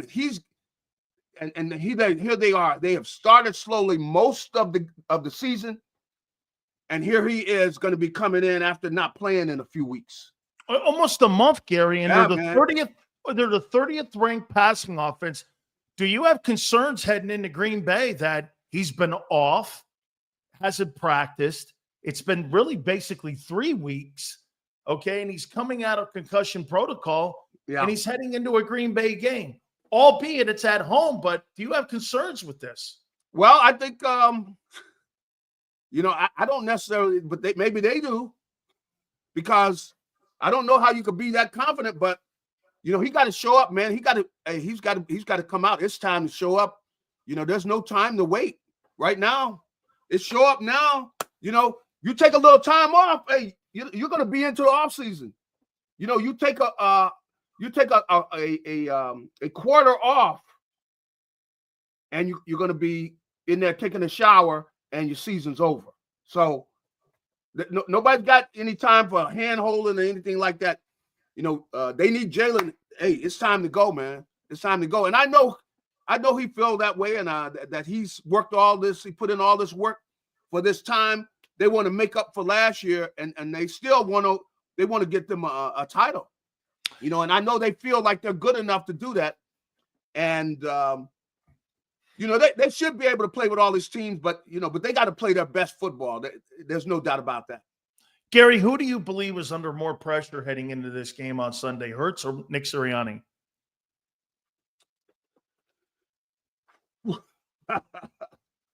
Woo! Which one am I under the most pressure? I guess it's probably Nick, if you ask me, because Jalen's got the ball in his hands, and he's got the money and he's got the contract. Yeah, and he's got that contract. So yeah, I would say because Jalen's got control of what he's going to do. No trade. He's got a couple more years. All that. But Nick's going to be standing on the sideline during the game, and he's going to pray before the game, and he's going to be praying during the game. Okay. So because he's not really the one in control.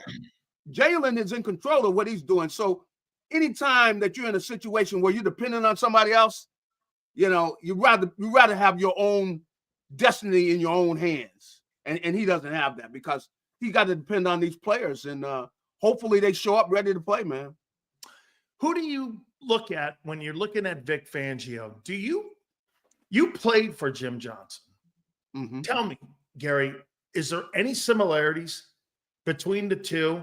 Because get this. So who the F is Oren Burks? Now, the kid had some moments out there where you saw him with false steps. You saw him behind, but you also saw him make 17 tackles. Yeah. I mean, not the guy was a bad player because he stepped in for Greenlaw last year in San Francisco. So this guy's got the ability to play in the league. But I mean, dude, every guy he plugs in there, Trotter had 11 tackles. I mean, you know, Trotter looks to me like he's not very fast. However, you know, his dad has prepped him well. He's a good run fit guy. You see where he knows where to go.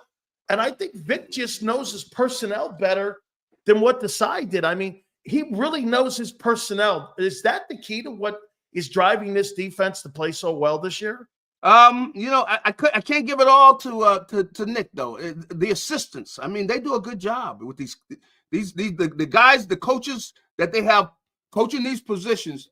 They do a good job because when I go in the locker room and I'm talking to the players, you can see how somebody has taught them about this game. And some of the guys are very young, and they have taught them the mental part of the game, and they're thinking through the game. And that's why really this defense has come so far, is they really do a good job of teaching. And it's really not Nick doing all of it. Of course, he's the one that's masterminding everything, but I see the coaches, even during practice, you see them out there working through things. And then after practice, they'll take the kids over there on their side and they're working on these drills, and so that they know what they're doing. And so that's the number one thing, is you got to get your ideas and thoughts into the mind of this kid. And the Eagles position coaches, I got to give it to them. They do a good job. I see the way just about the whole team, especially on the defensive side. Those guys have come so far this year. During the season, they've come this far. And Nick is the one, of course, that's leading the parade altogether defensively. But it's the position coaches that teach it. And so every guy they got on there, so you could have a kid that's sitting on the bench, he gets in there, the kid knows what he's doing, you know? And that's what I give them credit for. And that's something. Player development. That is exactly what it is. And it takes time. And you got to sit down there and see the way a kid thinks. You got to get to know the player a little bit. And then you got to be able to communicate with them so he understands this is what we're trying to do on this play. This is what we want to do against this formation. In this defense, this is what we're trying to do. And you can see that they do a good job of teaching because they've come a long ways. I mean, in the beginning of the season, I mean, they look like garbage. You know, the defense, come on. I'm saying, man, are you kidding me? But they have come so far in this short period of time. They really have come a long ways. Gary, this Billy King here, Yale's bringing this guy's name up, and I brought him up about 3 weeks ago. I think he's going to get some looks for being a defensive coordinator. They have another guy on that, obviously, with Clint Hurtt, who was a longtime coordinator in the NFL when he was up in Seattle with Carroll. I mean, look at what that guy, Billy King, has done with the linebackers this year. I mean, Oren Burks. I mean, by the way, Zach Bond making the Pro Bowl. Come on. How much money does that now raise that guy's price tag now that he's a Pro Bowler? The price just went up, didn't it? Hey, we were in the locker room, and, you know, the guys are asking him a question. I'm looking at, you know, the kids there. Okay. You see the little smile. The money smile, right? Hey, cha-ching, cha-ching, cha-ching. Because they asked a question, they're going like, now, I know you don't want to leave here. And they didn't. No, I don't want to live here. No, I don't want to leave here. No, I don't. But I'm leaving that up to my agent. You know what I mean? I'm leaving that up to my agent. Hey, this is money. You know, he tell whatever the guys they're talking about. You know, he should have turned to the reporter and go, hey, how much money you making? You know what I mean? Because, you know, hey, you know that he's going to, you know, if he has to leave, you know, somebody puts 15, 20, come on, 15, come on, man. Kid made one this year. I got to give you a story. So I'm in Dallas, and I told Rick Gosselin this. Rick goes, yeah, so what do you make it? You know, in the offseason here, you go out there and someone offers you more money, you're going to take the plan B. We remember old plan B? Yeah. Okay, you take plan B, and I go, well, let me ask you this, man. To leave the Dallas Morning News, if the Los Angeles Times came to you and wanted to double your salary, you going to stay in Dallas? He looked at me and goes, well, that's not a fair question. I go, isn't it? What do you mean? Yeah. Hey, just like you, I'm going to go home and ask my wife. Come on. Hey, some guys like to spend other people's money. See, some guys always going like, I'm going like, man, look, why are you going to ask that dude that question? Come on. The kid answered you the way he should have answered with you. Look, we're going to cross that bridge when we come to it. Okay. But don't be asking me questions like I'm going to just sign with the Eagles, you know, whatever. They ask, we're going to double you. We're going to give you $2 million next year. How's that? Man, come on, man. Because some guys always like to spend other people's money. You know what I mean? Yeah, no question about it. Gary, is it a couple last ones here for you? Is it it's Super Bowl or bust, right? Without a doubt. That's what it is. And that's why I talk about with Jalen is that he knows, come on. They went to the Super Bowl already. See, they want to win the thing now. See, and you got a lot of the same guys that took that trip. A lot of those guys are still here. So, especially the core of the team. So they figured, like, hey, why not? They expect to win it because they want to go on and kind of exert their will on these teams, meaning run the ball down their throat. They want to be able to execute in their passing game, and they figure they got people that can make some plays. And I can tell you, they expect to win. They expect that this is their time, and we're going to see. But the guys don't have any time for any excuses. They don't want to hear any excuses from anybody. So they know this is their time, man. There's no reason to find no excuses. Nobody wants to hear them, man. Absolutely. Nobody wants to hear them. And this is the fun, man. This is the fun right here. You worked all this time for this. This is what you want, man. So, that line, man, to go out and crush some people, man. Run the ball down their throat. Make them like it. Say, you guys, we're going to run the ball down your throat, and you guys are going to like it. How's that? Hey, you know what I'm going to do here? I'm going to put them in a bad place here. Yeah. So do you want to see a Detroit-Philadelphia NFC Championship game? It sounds like fun. Don't look away. Don't look away. Hey, I got people from both sides. People, which side are you on? I'm going. Hey, I'm just going to watch the game. You're Switzerland. That's it. That's right. Switzerland. That's right. I'm Switzerland. That's right. That's a game you want to see, right? You want to see Detroit, Philly. That sounds like a good game to me. It would be a good game. I mean, boy, but I'll tell you what, man, you talking about a team that starts fast. Oh, yeah.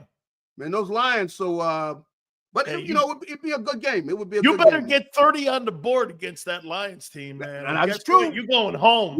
And you're right. You're right, man. Those guys, man, and with everything they dealt with this year, I got to give it to them, man. To be playing the way they are, you got that many guys have gone down with injuries, and you're still here knocking on the door and go, hey, we're not going anywhere. We're still knocking on this. This is our time. I understand. Don't you think that team reminds you of the Eagles 17 team? Yeah, they definitely have similarities. You're right. Yes, they do. All the injuries, all over, especially on the defensive side. Yeah. They lose the running back Montgomery, who was on his way to a grand himself. That's right. And in that Super Bowl game is the way that Detroit plays, which is you better score, man. You better be trying to score, and they outscored New England and what was a great Brady's great teams, man. So we'll see. It's gonna be fun, man. Absolutely, it's gonna be fun. Gary, thank you so much, my friend. All right, hey, have a good one. You got it. Our good friend Gary Cobb from Fox 29 in Philadelphia. Make sure you check out his work and all that. So we appreciate it. So let me write something down here. This is what I would do. Zach Bone's a Pro Bowler now. So this is what I would do on a cocktail napkin to old Howie. Here's the amount of money that I want on a 3-year contract. How you doing? A million. Then 45. How much do I want? The signing bonus of that? Take that. So this is what I would say. Let me see if I can do that right. Then, okay, the earning. All right. I want $45 million over 3 years. And I want 25% of that in sign-in bonus. And if you want to come down to 13 and you give me more money up front, we're good. 13.5. I think that's what Patrick Queen got a year ago. What would you do? You're Zach Bond. Or behind door number 2, you do this. Let me go in the open market. Put my services up to 32 teams and see what my value is on the street. How you doing? What would you do? 3 years, $45 million. By the way, we have supers. I saw you, Pumper. When we had on Marcus, we got a bunch of supers we haven't read. So I promise you, you know better than that. We'll always read those. Would you sign it? Because the price tag just went up. Price just went up. All right. I sure hope we get a update on Jalen Hurts here, on what's going on with Hurts and his health, because I'd like to know where he is in it here. So are the Eagles really playing a stupid game here? Well, we're not going to really tell anybody for competition reasons and for competitive reasons. It's the concussion protocol, dude. We're not talking about the IR list. Or are you treating it like that? As a matter of fact, John McMullen said something on the postgame show. He said if you want to really be in the room here with it sells, they do manipulate the concussion protocol. Well, if that's the case, then the concussion protocol is full of shit. And it's not a real protocol. Because if you're messing around with a player's brain and neurology and neurologist, that's not really a knee. You're talking about a significant injury here. Okay? So, without further ado, my man, who is the co-host of Birds 365, holy cow, he's in a new studio. Wait till you see this thing and how he's put this thing together. Pre-game, halftime, post-game, post-host, our good friend, Big Z, Xander Krause.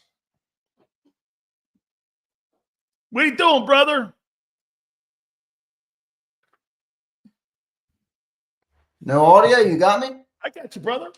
What's going on, brother? How you doing? All good, man. Any word on Hurts yet? Yeah, Nick talked today. He said no update still. So still no update from Nick Sirianni on Jalen Hurts.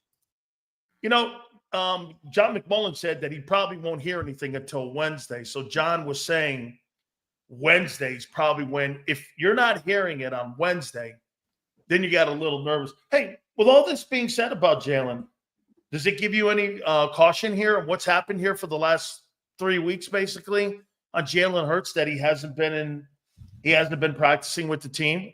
And are you concerned about that heading into Green Bay?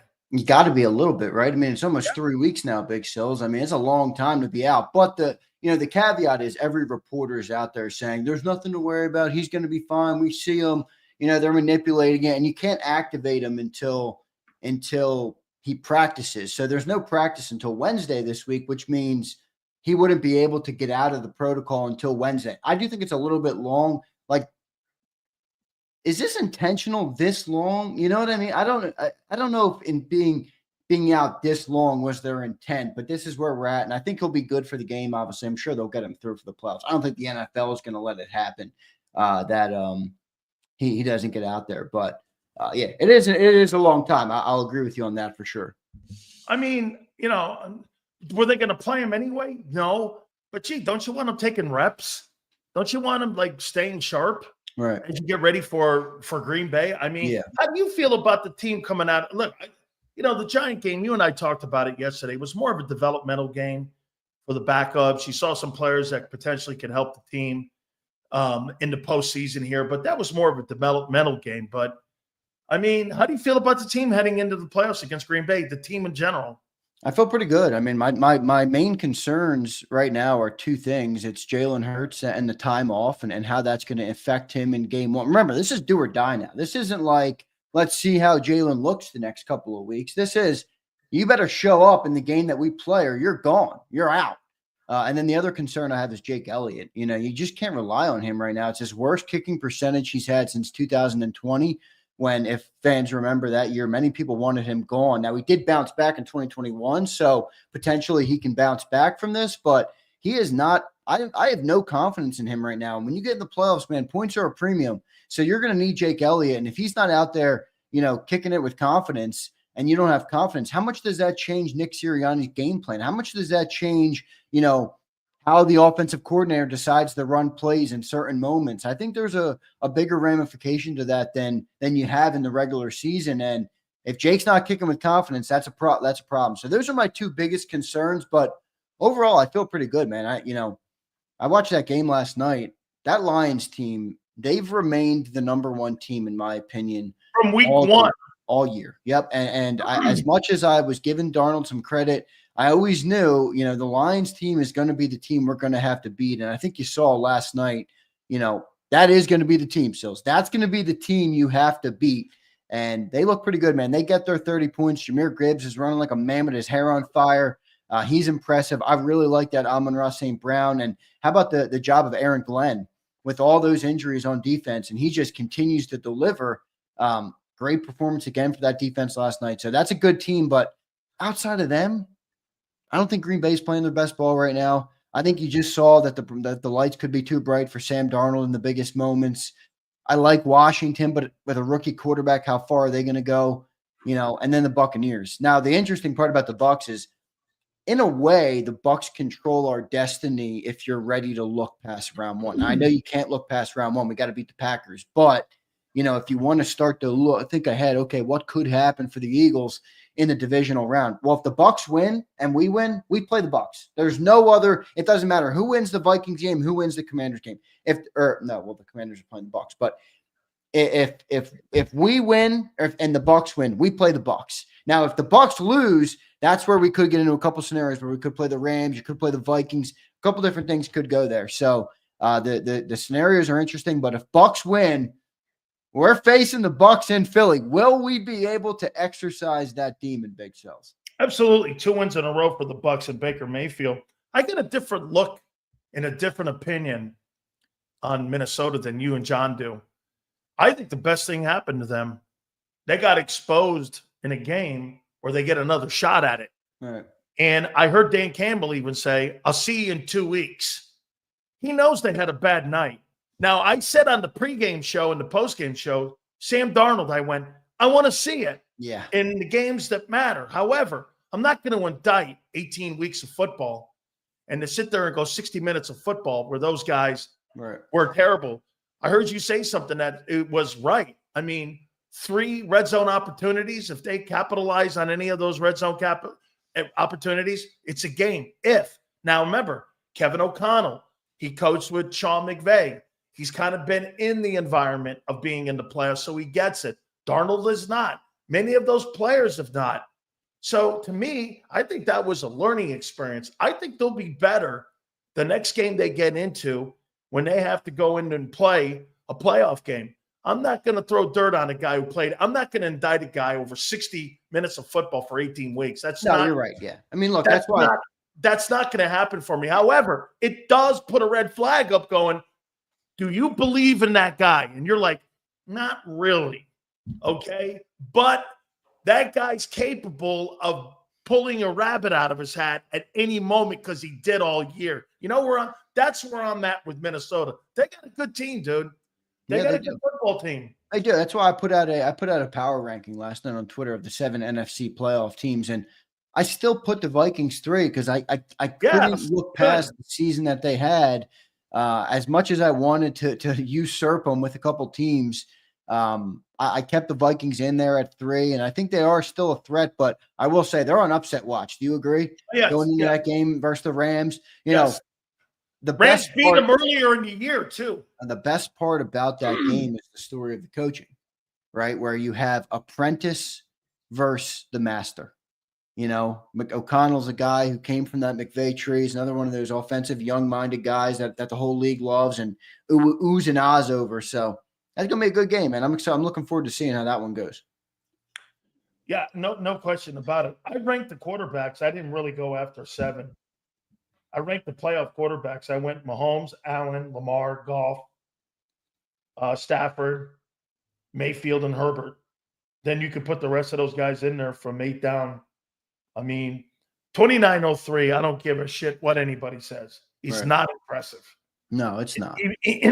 And Bo Nix and Jaden Daniels have had good seasons too. So, I mean, those guys have played well. So, I mean, that's where, in my opinion, where Jalen falls right now in the playoffs. I mean, I don't know, 8, 9, somewhere in there where you're talking, because there's no doubt Mahomes right now is the guy. If someone will go, well, Mahomes didn't have a good year. Really? Well, I'll tell you what. You go against Mahomes in the playoffs, there's a reason why that guy is 14-2. Yeah. 15-2. Well, he's 14-2. Yeah. Right, okay. He was 15-1, actually. Carson Wentz had the other loss, which was, oh my goodness, what was that game? I was on the air for the post-game show, obviously. Oh man, I mean, Carson Wentz not looking good. Do you have a problem with that? No, I don't have a problem with that. No. And I think the Chiefs, by the way, are still going to be favorites. I mean, do you think they're the favorite to win the Super Bowl right now? Yes. Yeah. I think, quite frankly, I think they're the favorite to win the Super Bowl because of their defense. Yeah, and they still have Andy. They still got Patrick. Like, that's the thing. With Patrick Mahomes, he can be insane at any moment. He can be a superstar at any moment, you know? So you don't go into a game expecting you to have a pedestrian, expecting to play a pedestrian Patrick Mahomes. You're expecting greatness, you know, and you're expecting a guy that's won 3 Super Bowls. So they have the edge until proven otherwise. I think it's hard to say that they don't have the edge. What'd you make of Tanner Manning yesterday? He throws the ball, man. That's a different style of offense, but boy, he gets that ball out. You know, you see a couple things here and there when you watch him. Maybe some passes aren't inaccurate, or a couple of them passes don't have a lot of zip on them. But overall, I thought he was really well. I mean, really good. He got a lot of guys involved in that game, man. You got to give him credit. It's one thing to look good when you're throwing to A.J. Brown, Devontae Smith. It's another thing to look good when you're doing it with Jahan Dotson and Johnny Wilson, you know, with backup offensive linemen and Will Shipley and Kenny Gainwell. So I thought he did a really nice job. And look, I'm not going there yet. All right. Everybody can pump the brakes. I'm not going there yet at all. But if this team gets bounced early in the playoffs, you bet your bottom dollar that every single person, rightfully so, will question, you know, whether Jalen Hurts is the right quarterback to lead this football team. You just watched Tanner McKee do that with backups. Is it fair to at least wonder what could he do with all the starters in, you know, with the weeks of prep? I think it's fair to wonder that. I'm not saying we'd be better off with McKee. I'm not going down that road. I'm just saying this team, the pressure's on. Jalen Hurts has to get it done because this team wasn't built to win 14 games, as great as that is. You heard Jeffrey Lurie in the locker room. If any of you guys watched that clip, they gave Jeffrey Lurie a game ball for his 300th win of the franchise. The first thing he said is, job's not finished. We're just getting started. We're going for a Super Bowl. So that's the expectation in the room. That's what the expectation should be. And if they don't reach it, I would expect a lot of talk to be talked about everything from coach to quarterback to coordinator, you name it. It'll be talked about. I'll ask you that question. And I asked both Marcus and Gary Cobb this one. Who do you think has the most pressure heading into the playoffs, Nick or Jalen? Yeah, I think the default answer is Nick, because Jalen's locked in. You know, he's locked in. I'll tell you, my perception will. How about this? Let's ask it this way: will the perception change of Nick and Jalen if they get bounced? I think probably, because I think they're viewed differently. Like Josh Allen gets knocked out every year. Does the perception change of him? No. Not when you get beat by Mahomes. No. When you get beat by Mahomes, No, it doesn't. I don't change my opinion on that. Yeah, but I also think it's deeper than that. I think there's a innate talent that Josh Allen has that will make people always believe in him. And I think it's fair. I think he is that good of a player. I think he has that level of talent. I think with Jalen, he's one of those guys that's, he's a controversial player. Like, a lot of people love him. A lot of people don't like him. People question, what his meaning is to the team. Is the wins because of him? He's kind of like Nick Sirianni in that way, where you can't deny the success, but you wonder why it doesn't look like other people, or why it doesn't look like other guys who are great in that in that role. And you think they're connected, Nick and Jalen? Well, I think naturally. I mean, I think that's where I think Marcus was wrong earlier, where Howie is the most important guy on this team. I agree. I agree. He is, because he's the one who's given them this roster, and I think he's a big part of the reason that Nick Sirianni has the record he has, and Jalen Hurts has the record he has. So I'm looking forward to it, man. This is going to be a lot of fun this postseason, Big Sills. Absolutely, man. Vic Fangio, dude, Jesus criminy. Orrin Burks gets put in there. He makes 17 tackles. He puts Trotter in there. He makes 11 tackles. Dude, this guy has been incredible this year in player development. Yeah. I mean, he has been the MVP in the coaching staff. Without a doubt, he has been the most valuable player. You think he's going to get assistant of the year? I'm thinking yes, I do. It might be Ben, man. It might be Ben Johnson. For that offense, because the league loves offense. League loves offense, and that offense is freaking good. I don't care. You think Howie gets general manager of the year? They vote on it before the playoffs. So the votes go in. They announce it. The votes are going in. They're already in, technically. Yes. Let's see. Is Brad Holmes a good option there? Yes. Who's it between is what I'm asking. It's between Howie, Brad, Nick Caserio, Brad Veach, always. Nick Caserio, I don't think so. He's in Texas. He's in in Houston. That's right. I met Eric DeCosta. In where? Where's he? Baltimore. Oh, Baltimore. Yeah. No.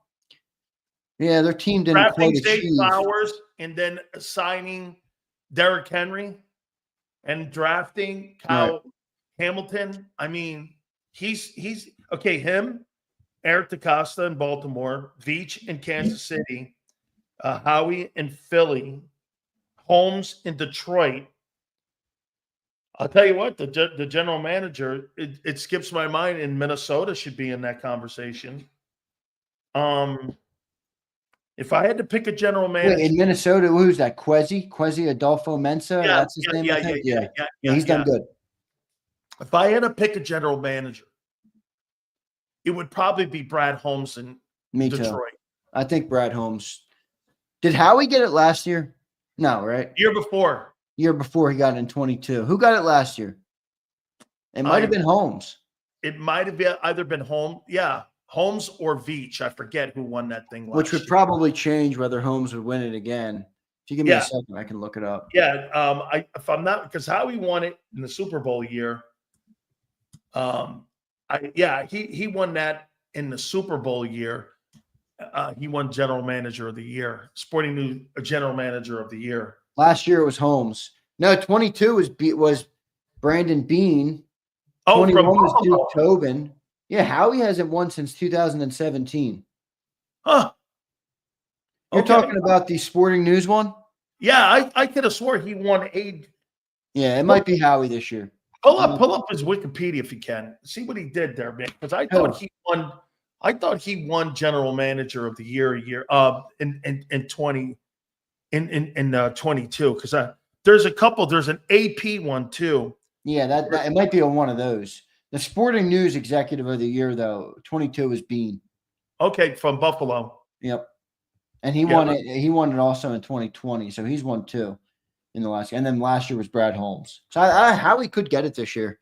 With some of those signings. I think what I think Howie will get it for. Obviously, it should be Zach, but it will be Saquon, because how many headlines and storylines has Saquon Barkley gotten this year? And I think that that's one of those signings that push you to the top, obviously. For it. So we'll see how it plays out, but I don't really give a shit. Do you? No, I don't really care about that. Yeah. Unless again, too, there's like incentives. Here's one right here. Oh, I see. The Pro Football Writers Association Executive of the Year 17 and 2022. So he won the Football Writers Association General Manager of the Year, the Pro Football Writers. I think that's the one John McMullen writes for, if I'm not mistaken. Yeah, that's what most of the writers are a member of, the PFWA or whatever it's called. Yeah. Yep. I think that's what John's involved with. Let's get to some of these supers, brother. Let's do it.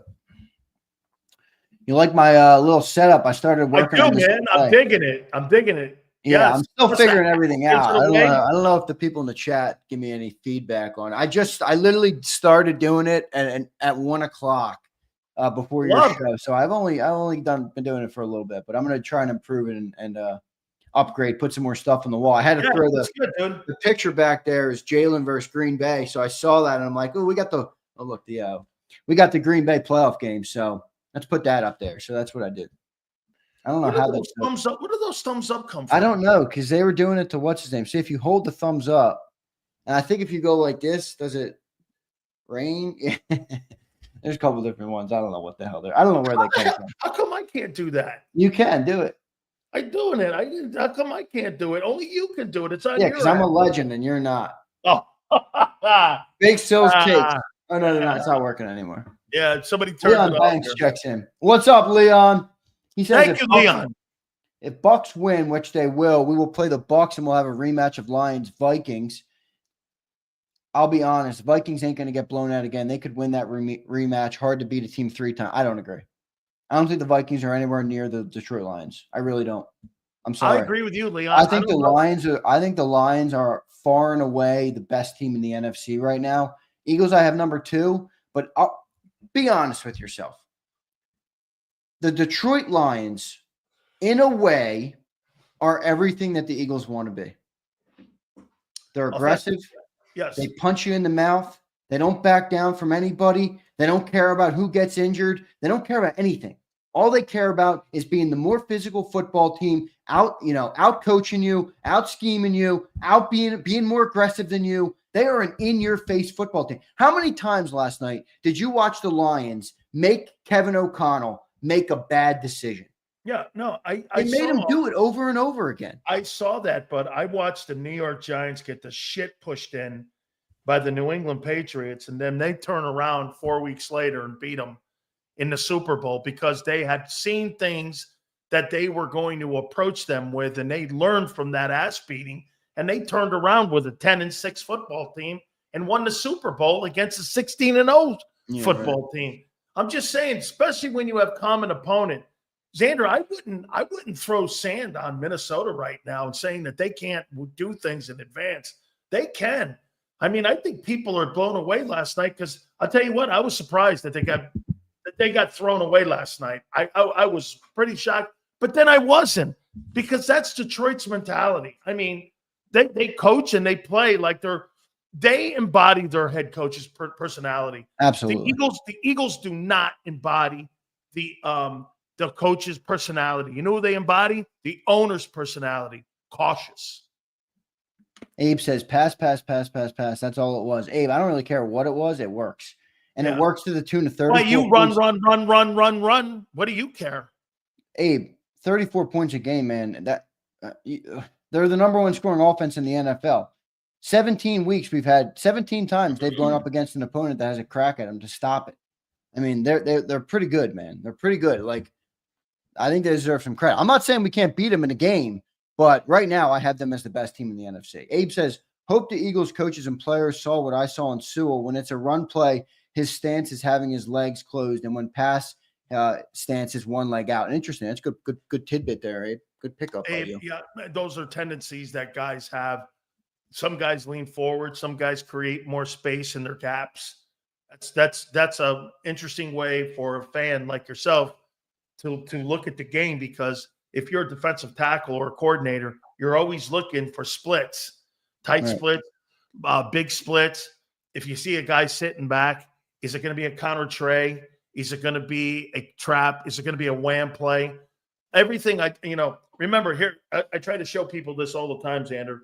When an offensive tackle blocks away, your first reaction, normally what a lot of people would do is they would go away.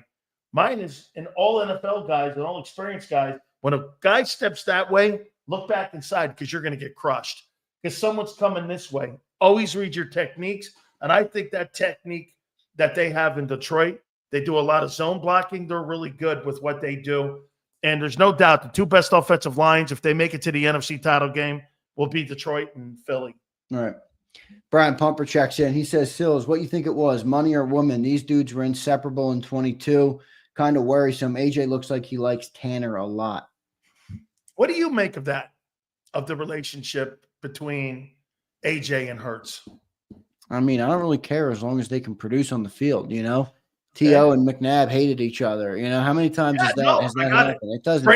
Brady and Belichick.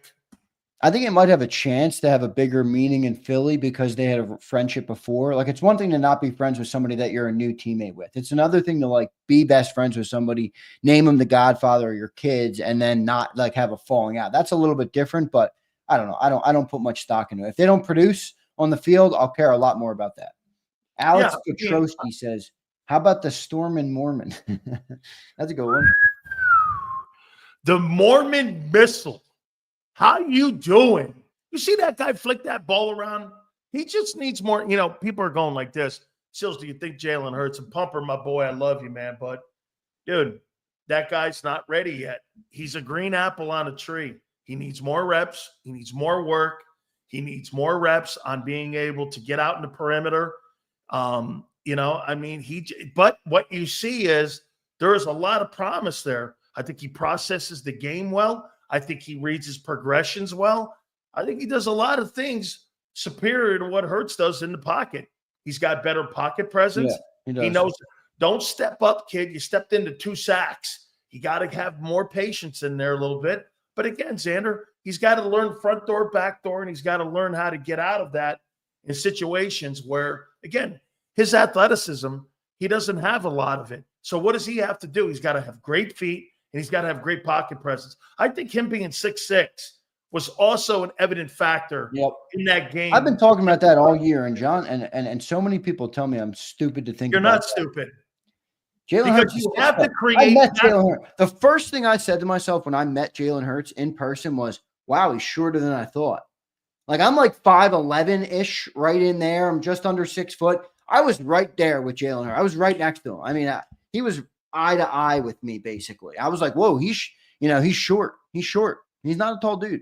Listen what Drew Brees and what Russell Wilson and those guys. Those are your 2 models, right?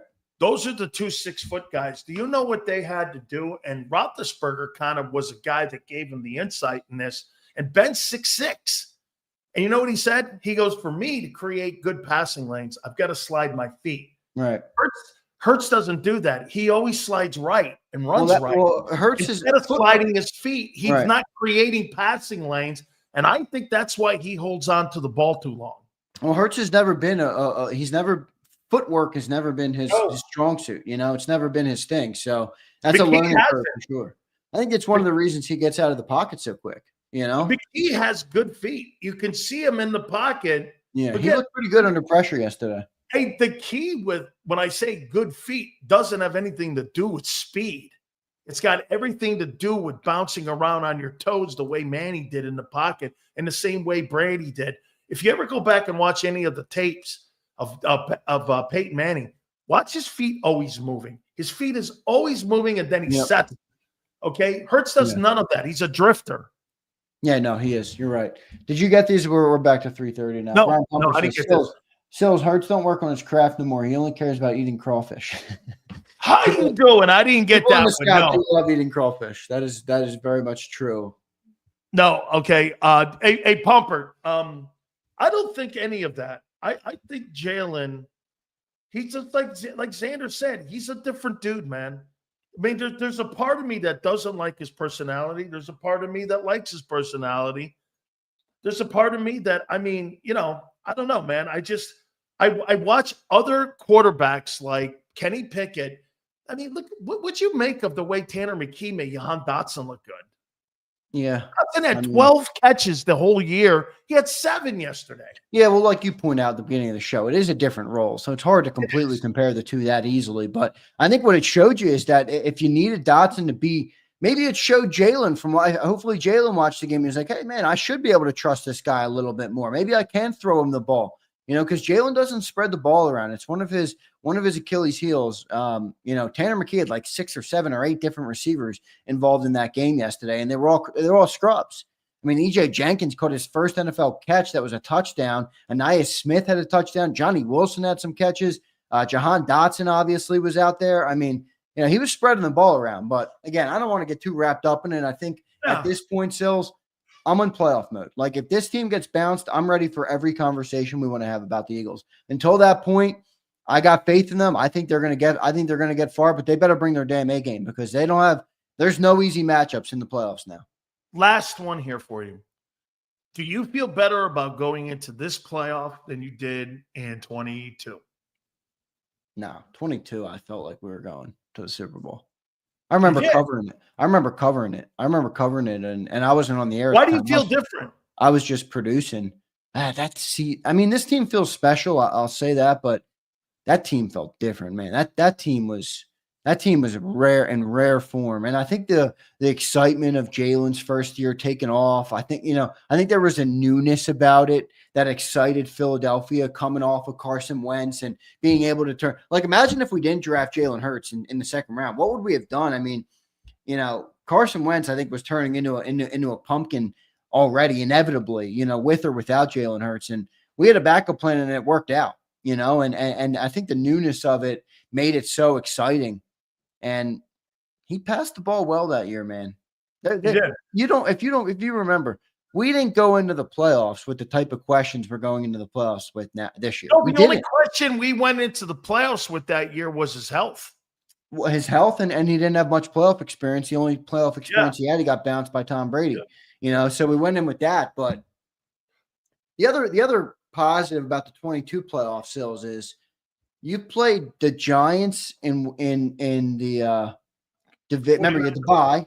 Then you had Giants in the divisional. You blew them out. And Jalen didn't really have to do much in that game. And then you had San Francisco, and you knocked Purdy out of the game, and Josh Johnson out of the game.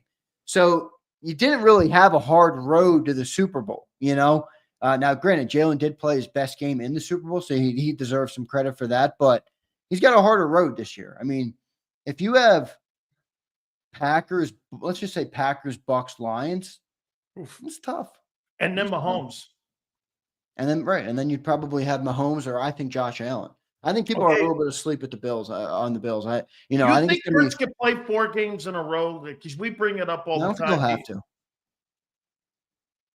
I don't think he'll have to. You think you can just lean in the playoffs? No, I'm not saying that. I think he's going to have to win us one of those games. I think he needs to have a Super Bowl level performance in one of those games, but I think the talent on the roster, I think Saquon, I think the number one defense, I think those factors are good for a couple wins too. If you can limit Jordan Love a little bit, Jalen probably doesn't need to play like a superstar to win this weekend. Josh Allen, on the other hand, they're playing Bo Nix in Denver, and I still think the guy's got to play like a superstar to win the game. That's just the team. So how about this, dude? If Barkley goes for 145 yards this weekend, and if I'm not mistaken, I think defensively that Green Bay against the rush is 6th. There's 6 in the NFL against the rush. So let's just say he does get 145. Hurts throws for 150 and has a touchdown and a pick. You think that's good enough to win it? 150 and a pick? No. Well, wait a minute. That's what he averages. He averages about 165, 170. Is that what he averages? Well, dude, yeah. The offense averages itself 180. He doesn't average any more than that. What, 14 games? Okay, 14 games. He don't want to put that extra one in there. Like 4 passing plays, dude. Okay. 14 games. The Eagle offense, they're 30th, and they're averaging 100 and let me see. And he's not averaging a pick. No, I didn't say that. I said he's averaging in passing. They're averaging 176. They're averaging 164. No, 183. They're averaging 183 yards passing a game, or what the Eagles averaging. So if Jalen Hurts goes for 180 yards passing, a touchdown and a pick, and Barkley goes for 145. You think that's good enough to beat Green Bay? No, I don't. I think this game's going to come down to what team gets their passing game going. Because remember, both teams in this game are going to want to run. You know, Green Bay's become reliant on Josh Jacobs a lot, and Jordan Love has been streaky all year. Now, the thing about Jordan Love is when he plays well, he really plays well. He's streaky. He's streaky, though. Very streaky. When he plays bad, it looks like he's going to throw an interception right into your hand. So I think the team that throws the ball better in this game will win, because I think both teams are going to be able to run well. I do. I think Josh Jacobs is going to be able to run, and I think Saquon's going to get his yards. He ran well in week 1. Yes, he did. So, I remember we gave away a jersey in week 1. Yeah, no. I mean, Josh Jacobs ran well in week 1, especially in the second half. Yeah, here's Green Bay. Green Bay offensively averages about 230 yards a game passing, and they average 145 yards rushing. I mean, dude, they're 7th in total, and the Eagles are 6th, but they're more balanced. Right. Green Bay. So, again, I think this game's going to come down on how well – these numbers here for the Eagles are insane on what a great year they had. First in total, 280. They were first in pass defense. How do you go like this, Andrew, from second in pass defense, 22, to 31st in pass defense to first? Yeah, it's crazy. Insanity. That's insanity, man. And then they're 10th in rush defense at 104.4. They're 3rd in scoring, giving up only 18. They're 8th in red zone, and in third down, they're 7th. Here's Green Bay's numbers defensively. They're 8th in total defense. Not bad. It's a good number, top 10. Pass defense right here, it's not going to be a factor because I don't believe they're going to throw the ball. Or they're going to, if they do, this is going to play into Jalen Hurts having to carry the team. They give up 219 yards a game. They're 17th. Now rushing the ball, they're 6th. They're also 6th in scoring defense. So they keep the people out of the end zone here. Red zone, they're 8th in red zone, and they're 10th in third down. A pretty good defensive group, man. That has not had their quarterback. I think the quarterback's only. They're an underrated defense, Sills. Yeah, they're underrated defense. Yeah, they're underrated. So I think Jalen's going to have to make some passes in this game. And for me, I think you're going to have to see something like 145 yards rushing.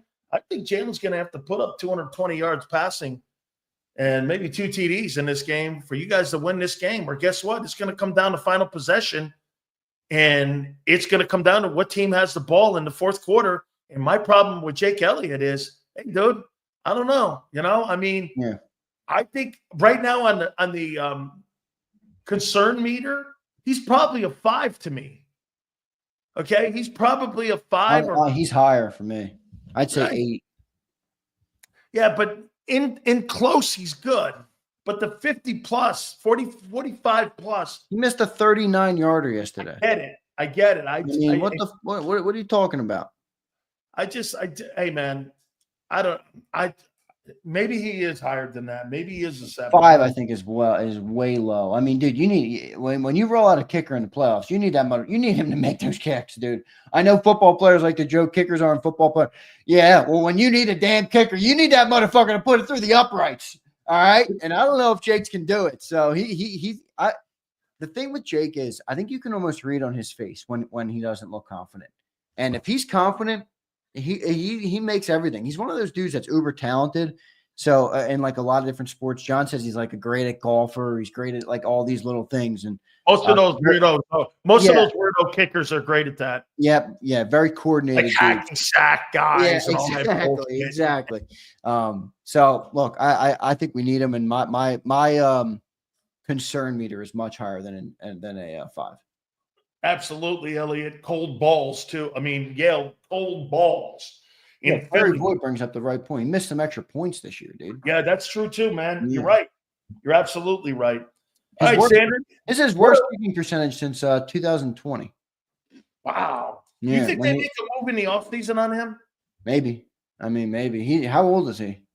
Do you think that his postseason, do you think it dictates on whether or not they keep him and bring him back? Because he's one of the higher paid guys. They gave him a pretty good contract. I think he's a $3 million guy. Yeah, he is. He is. He'll be 30 in 2 weeks too. So I think they could move on from him. But you're right. Kicker to Dicker. Huh? Or Dicker to Kicker. That guy out in Los Angeles with the Chargers. Dicker to Kicker. Yeah, we got rid of him. Yeah, I know you did. And now this guy's got a big contract in Los Angeles, too. Yeah. All right, Z. Here All right, brother. I got to go. I got some production to do. Hey, bro. I got to tell you, man. This is single elimination. This is like the college basketball tournament here, man. Rent is due. Yeah. These are my favorite type of games here because you know why? Like you said, hey, you watch Big Sills come off the top rope just like I'm Hulk Hogan if that team gets whacked. Yeah, right. The opening round here, man. I'd take Broncos beat Bills. Thoughts? No. Not happening. I'm giving you an I'm giving Sorry you one about of that, those Leon. That ain't working. Sandra, I love you, man. Thank you, brother. Appreciate it. Thanks, everybody. All right, that's Sandra Krauster. Make sure you do me a favor, guys. Hit that like button. Don't forget also our great friends at BetUS. Great time of the year. We got the college playoffs. We got the NFL playoffs right around the corner here. And please do me a favor. Make sure you log on to the website for the YouTube 150. Sign-up bonuses up to $2K. Your second and third are 125%. And if you're in the crypto, 200% as well. Do me a favor. Make sure you log on to betus.com.pa. That's betus.com.pa. Fastest payouts in the business, 24/7 personalized service, 365 days of the year. Live wagering on all major game. It is the home of Michael Vick.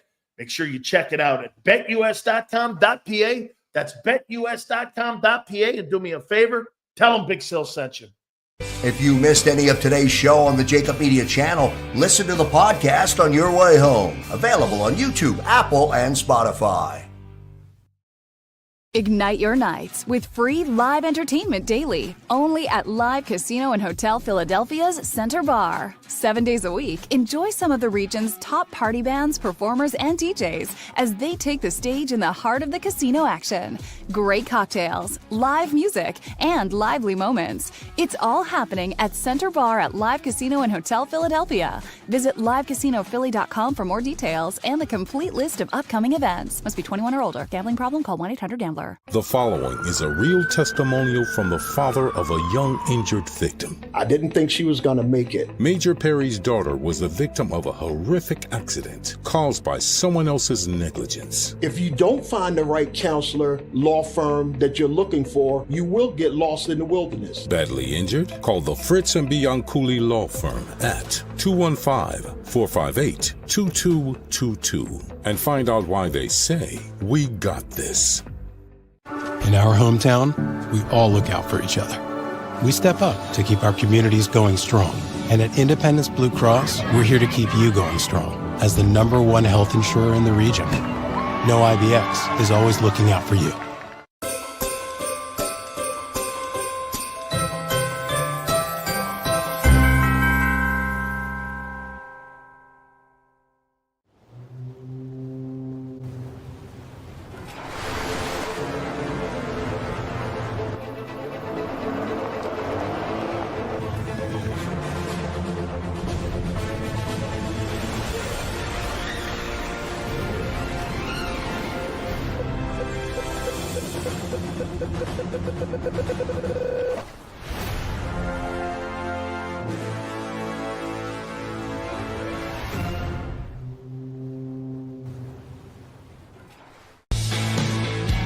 We noticed that there was mold creeping into our basement about a year and a half ago, and wanted to make sure that we were getting rid of the problem permanently. We actually reached out to several different contractors to get it resolved, and actually 2 of them recommended DryTech to us as a long-term solution. Other than the noise factor, we wouldn't even know that there was work being done on the basement level. It's really been a clean process for us.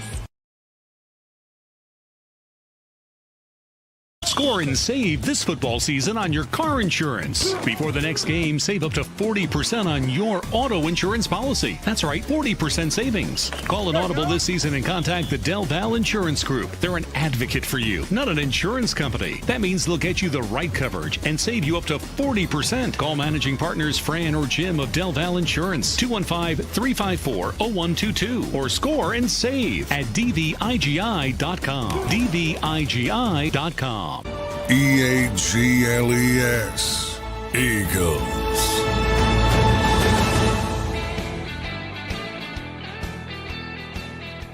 Big Sales National Football Show. Do me a favor, guys. Please hit the like button. We appreciate you guys so much. How about 2025 schedule for the Eagles here? Home games. You have Chicago, Detroit, Denver, and the Raiders as of now. Still yet to be determined. If I'm not mistaken, there's some NFC South. But how about this? Away. Green Bay, Kansas City, the Chargers, and Minnesota. I mean, you're going to have a brutal schedule next year. And, wow. I'm assuming that Washington's going to be better. And will be fine. I'm awake. Are you? Win a fucking Super Bowl. Will you stop with your bullshit? We'll be fine. I love this guy, man. Let's do this. So you had a 4-win season 5 years ago. You had a 9-win season 4 years ago. You had a 14-win season 3 years ago, and you had a nuclear meltdown last year. Now, here you are. You have a 14-win season. So I don't know. Every other year, it seems like to be a little wobbly a little bit, doesn't it? You know why? That's because of all the player turnover, especially on defense. You're going to have it again this year.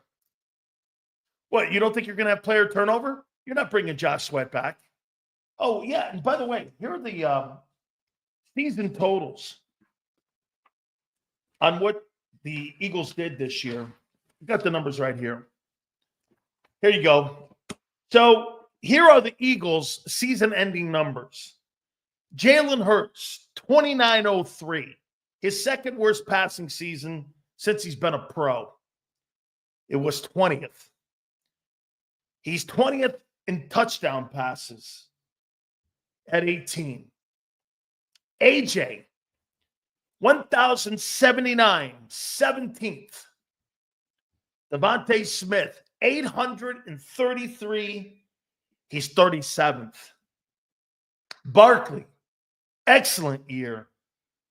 2005, number one in the NFL. If I'm not mistaken, Derrick Henry, where is it? Had 1921. Wasn't that far off. As many people were thinking how great Barkley played and how great Barkley's season was. Let me take a look at that here. In what we're talking about, the difference between Barkley and Derrick Henry. 225 versus 1921. 1921. He only outrushed him by 80 yards. I'm talking about a big difference here, my friends. Derrick is right on his heels here. And you look at this one here. Smitty and AJ missed games. So fucking what? So what? That's part of it. So what? You think they're going to get healthier as they get older? Part of the game. So what? So?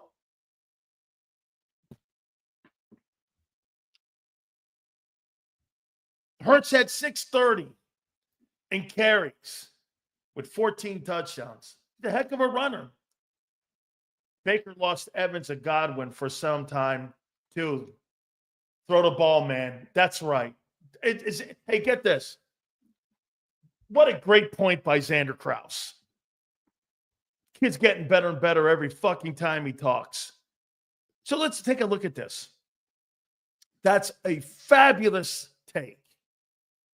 He lost Godwin for the entire year, did he not? Okay.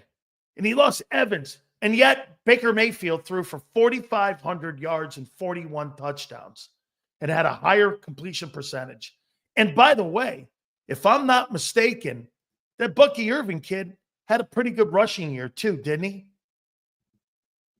He had a pretty good rushing season. The guy in Tampa. Yeah, he rushed for 1,200 yards. 11-22. Don't talk to me about bullshit like that. How come everybody else can do it, but he can't? Yeah, that's right. And Irvin's a rookie. How come he was able to overcome it and get his team into playoffs? Excuses everywhere with that guy, Hurts. Everywhere. You guys make more excuses than anybody I've ever seen. Good grief. Josh Sweat, here's your sack leaders. Josh Sweat had 8. He's 20. He's 27th.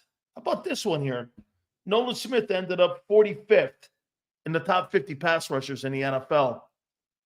And had 6.5. What do I look at that with 6.5 with Nolan Smith? He overachieved. That's more than I thought he was going to do. Pretty good. 6.5 sacks. Get this guy here. M. Reyes goes like this. Bucks had a cupcake schedule. They beat the fuck out of you. I mean, don't you love it when people do that? Bucks line up and they crush you. And the Bucks had an easy schedule.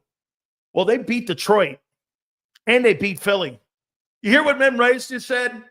M. Reyes just goes, they had a cupcake schedule. They beat the Eagles in Detroit. In Detroit. How you doing? How you doing? Okay? How you doing? Yes, sir. Woo! Okay. Man, make excuses for your 2903.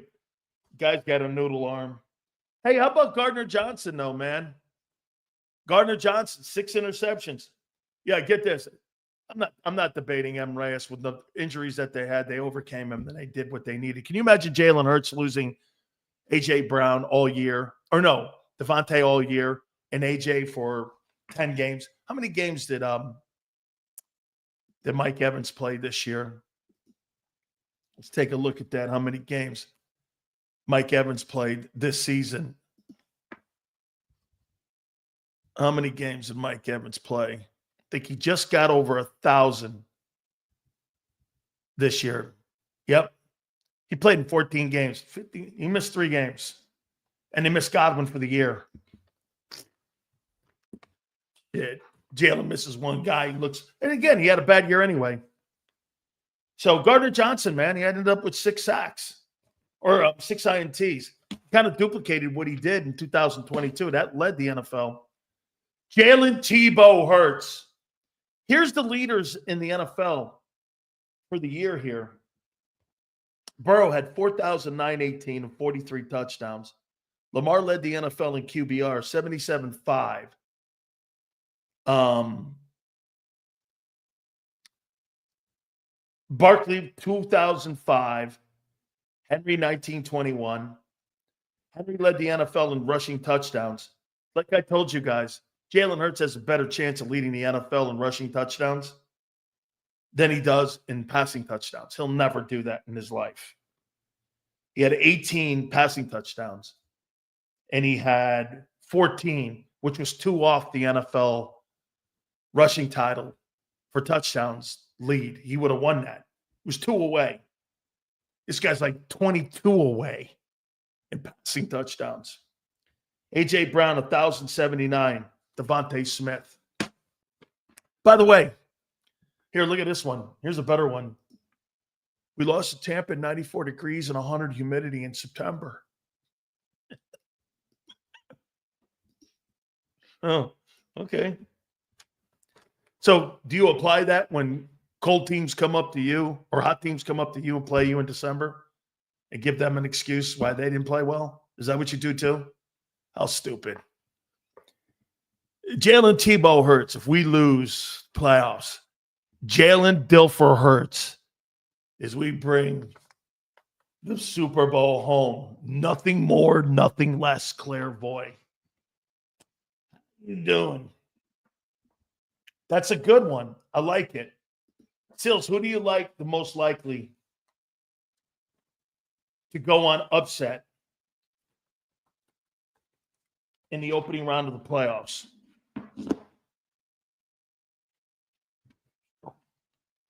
I'll tell you what, man, that Minnesota team, as much as I told Xander that, I still look at it like they better rebound. LA Chargers at Houston. I'm taking the Chargers. There's an upset. I'm taking the Chargers. And I see people putting the Bills in here. The Bills can be upset at any week. You know why? Josh Allen's got to carry the team by himself. And I agree with Xander. Him having to win 4 games in a row, I think that's impossible for him to do that. Jalen Hurts, as Xander said, he could play average in some of the games, and the Eagles will win. Jalen Hurts doesn't have to play great to win. Allen does. Okay? Allen has to play great every game. Hurts doesn't have to play great. He hasn't played great all year. He's been good. He's a good player. Okay? And there is no excuses. But Jalen Hurts doesn't have to carry his team. Allen does. That's why Allen will be the most valuable player. By the way, he's going to win the MVP. There could be co-MVPs, but he's going to win the most valuable player award. And all you told me that Josh Allen would be exposed because of Stephon Diggs. Well, they won 14 games. What was exposed? That he was a better player without Diggs? Yeah. Jalen Hurts is not a better player without A.J. Brown and Devontae Smith. He's not. He couldn't even be a good player this year with him. I mean,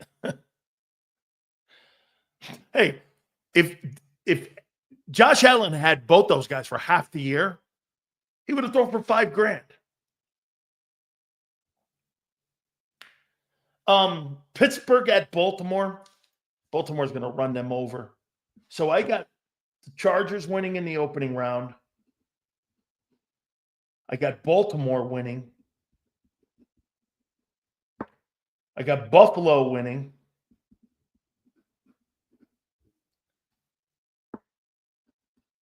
I'll tell you who I have on Friday. Green Bay and Philly. Washington at Tampa. Who do you guys got? Washington at Tampa. By the way, guys, 15 more likes to 300. Please, if you could do that for us, we'd appreciate it. Who do you guys like? Washington or Tampa? James Jones. Tampa? Reyes goes Washington, I think.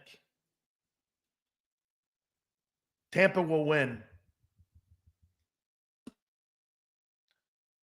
No, I didn't have you winning 7 games, dickbag. I had you winning 9. Get it right. Tampa? I'm going Washington. Monday night game? I'm going Minnesota. So Chargers, Baltimore, Buffalo, Washington, Minnesota. And then in the second round, you'll have Detroit and you'll have KC. And more than likely, you're going to have KC playing the Chargers, and you're going to have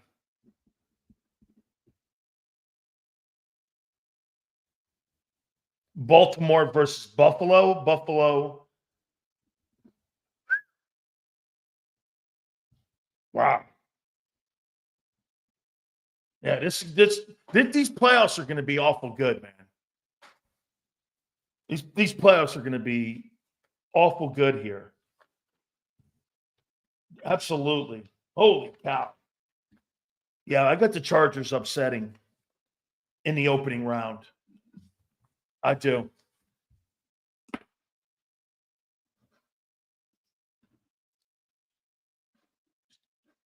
Sills, do you think if you could get rid of Hurts, say $53 million, you could start fresh next year with Tanner? No way. No way. I'm not doing that. Why? I'm not doing that. No way. He's not ready, man. Guys, he shows a lot. Okay? Giovanni, he shows a lot. I'm not saying he doesn't. But no way, man. He's got a couple of years of development yet. Okay? He shows good promise. He's got good things. Okay? He does.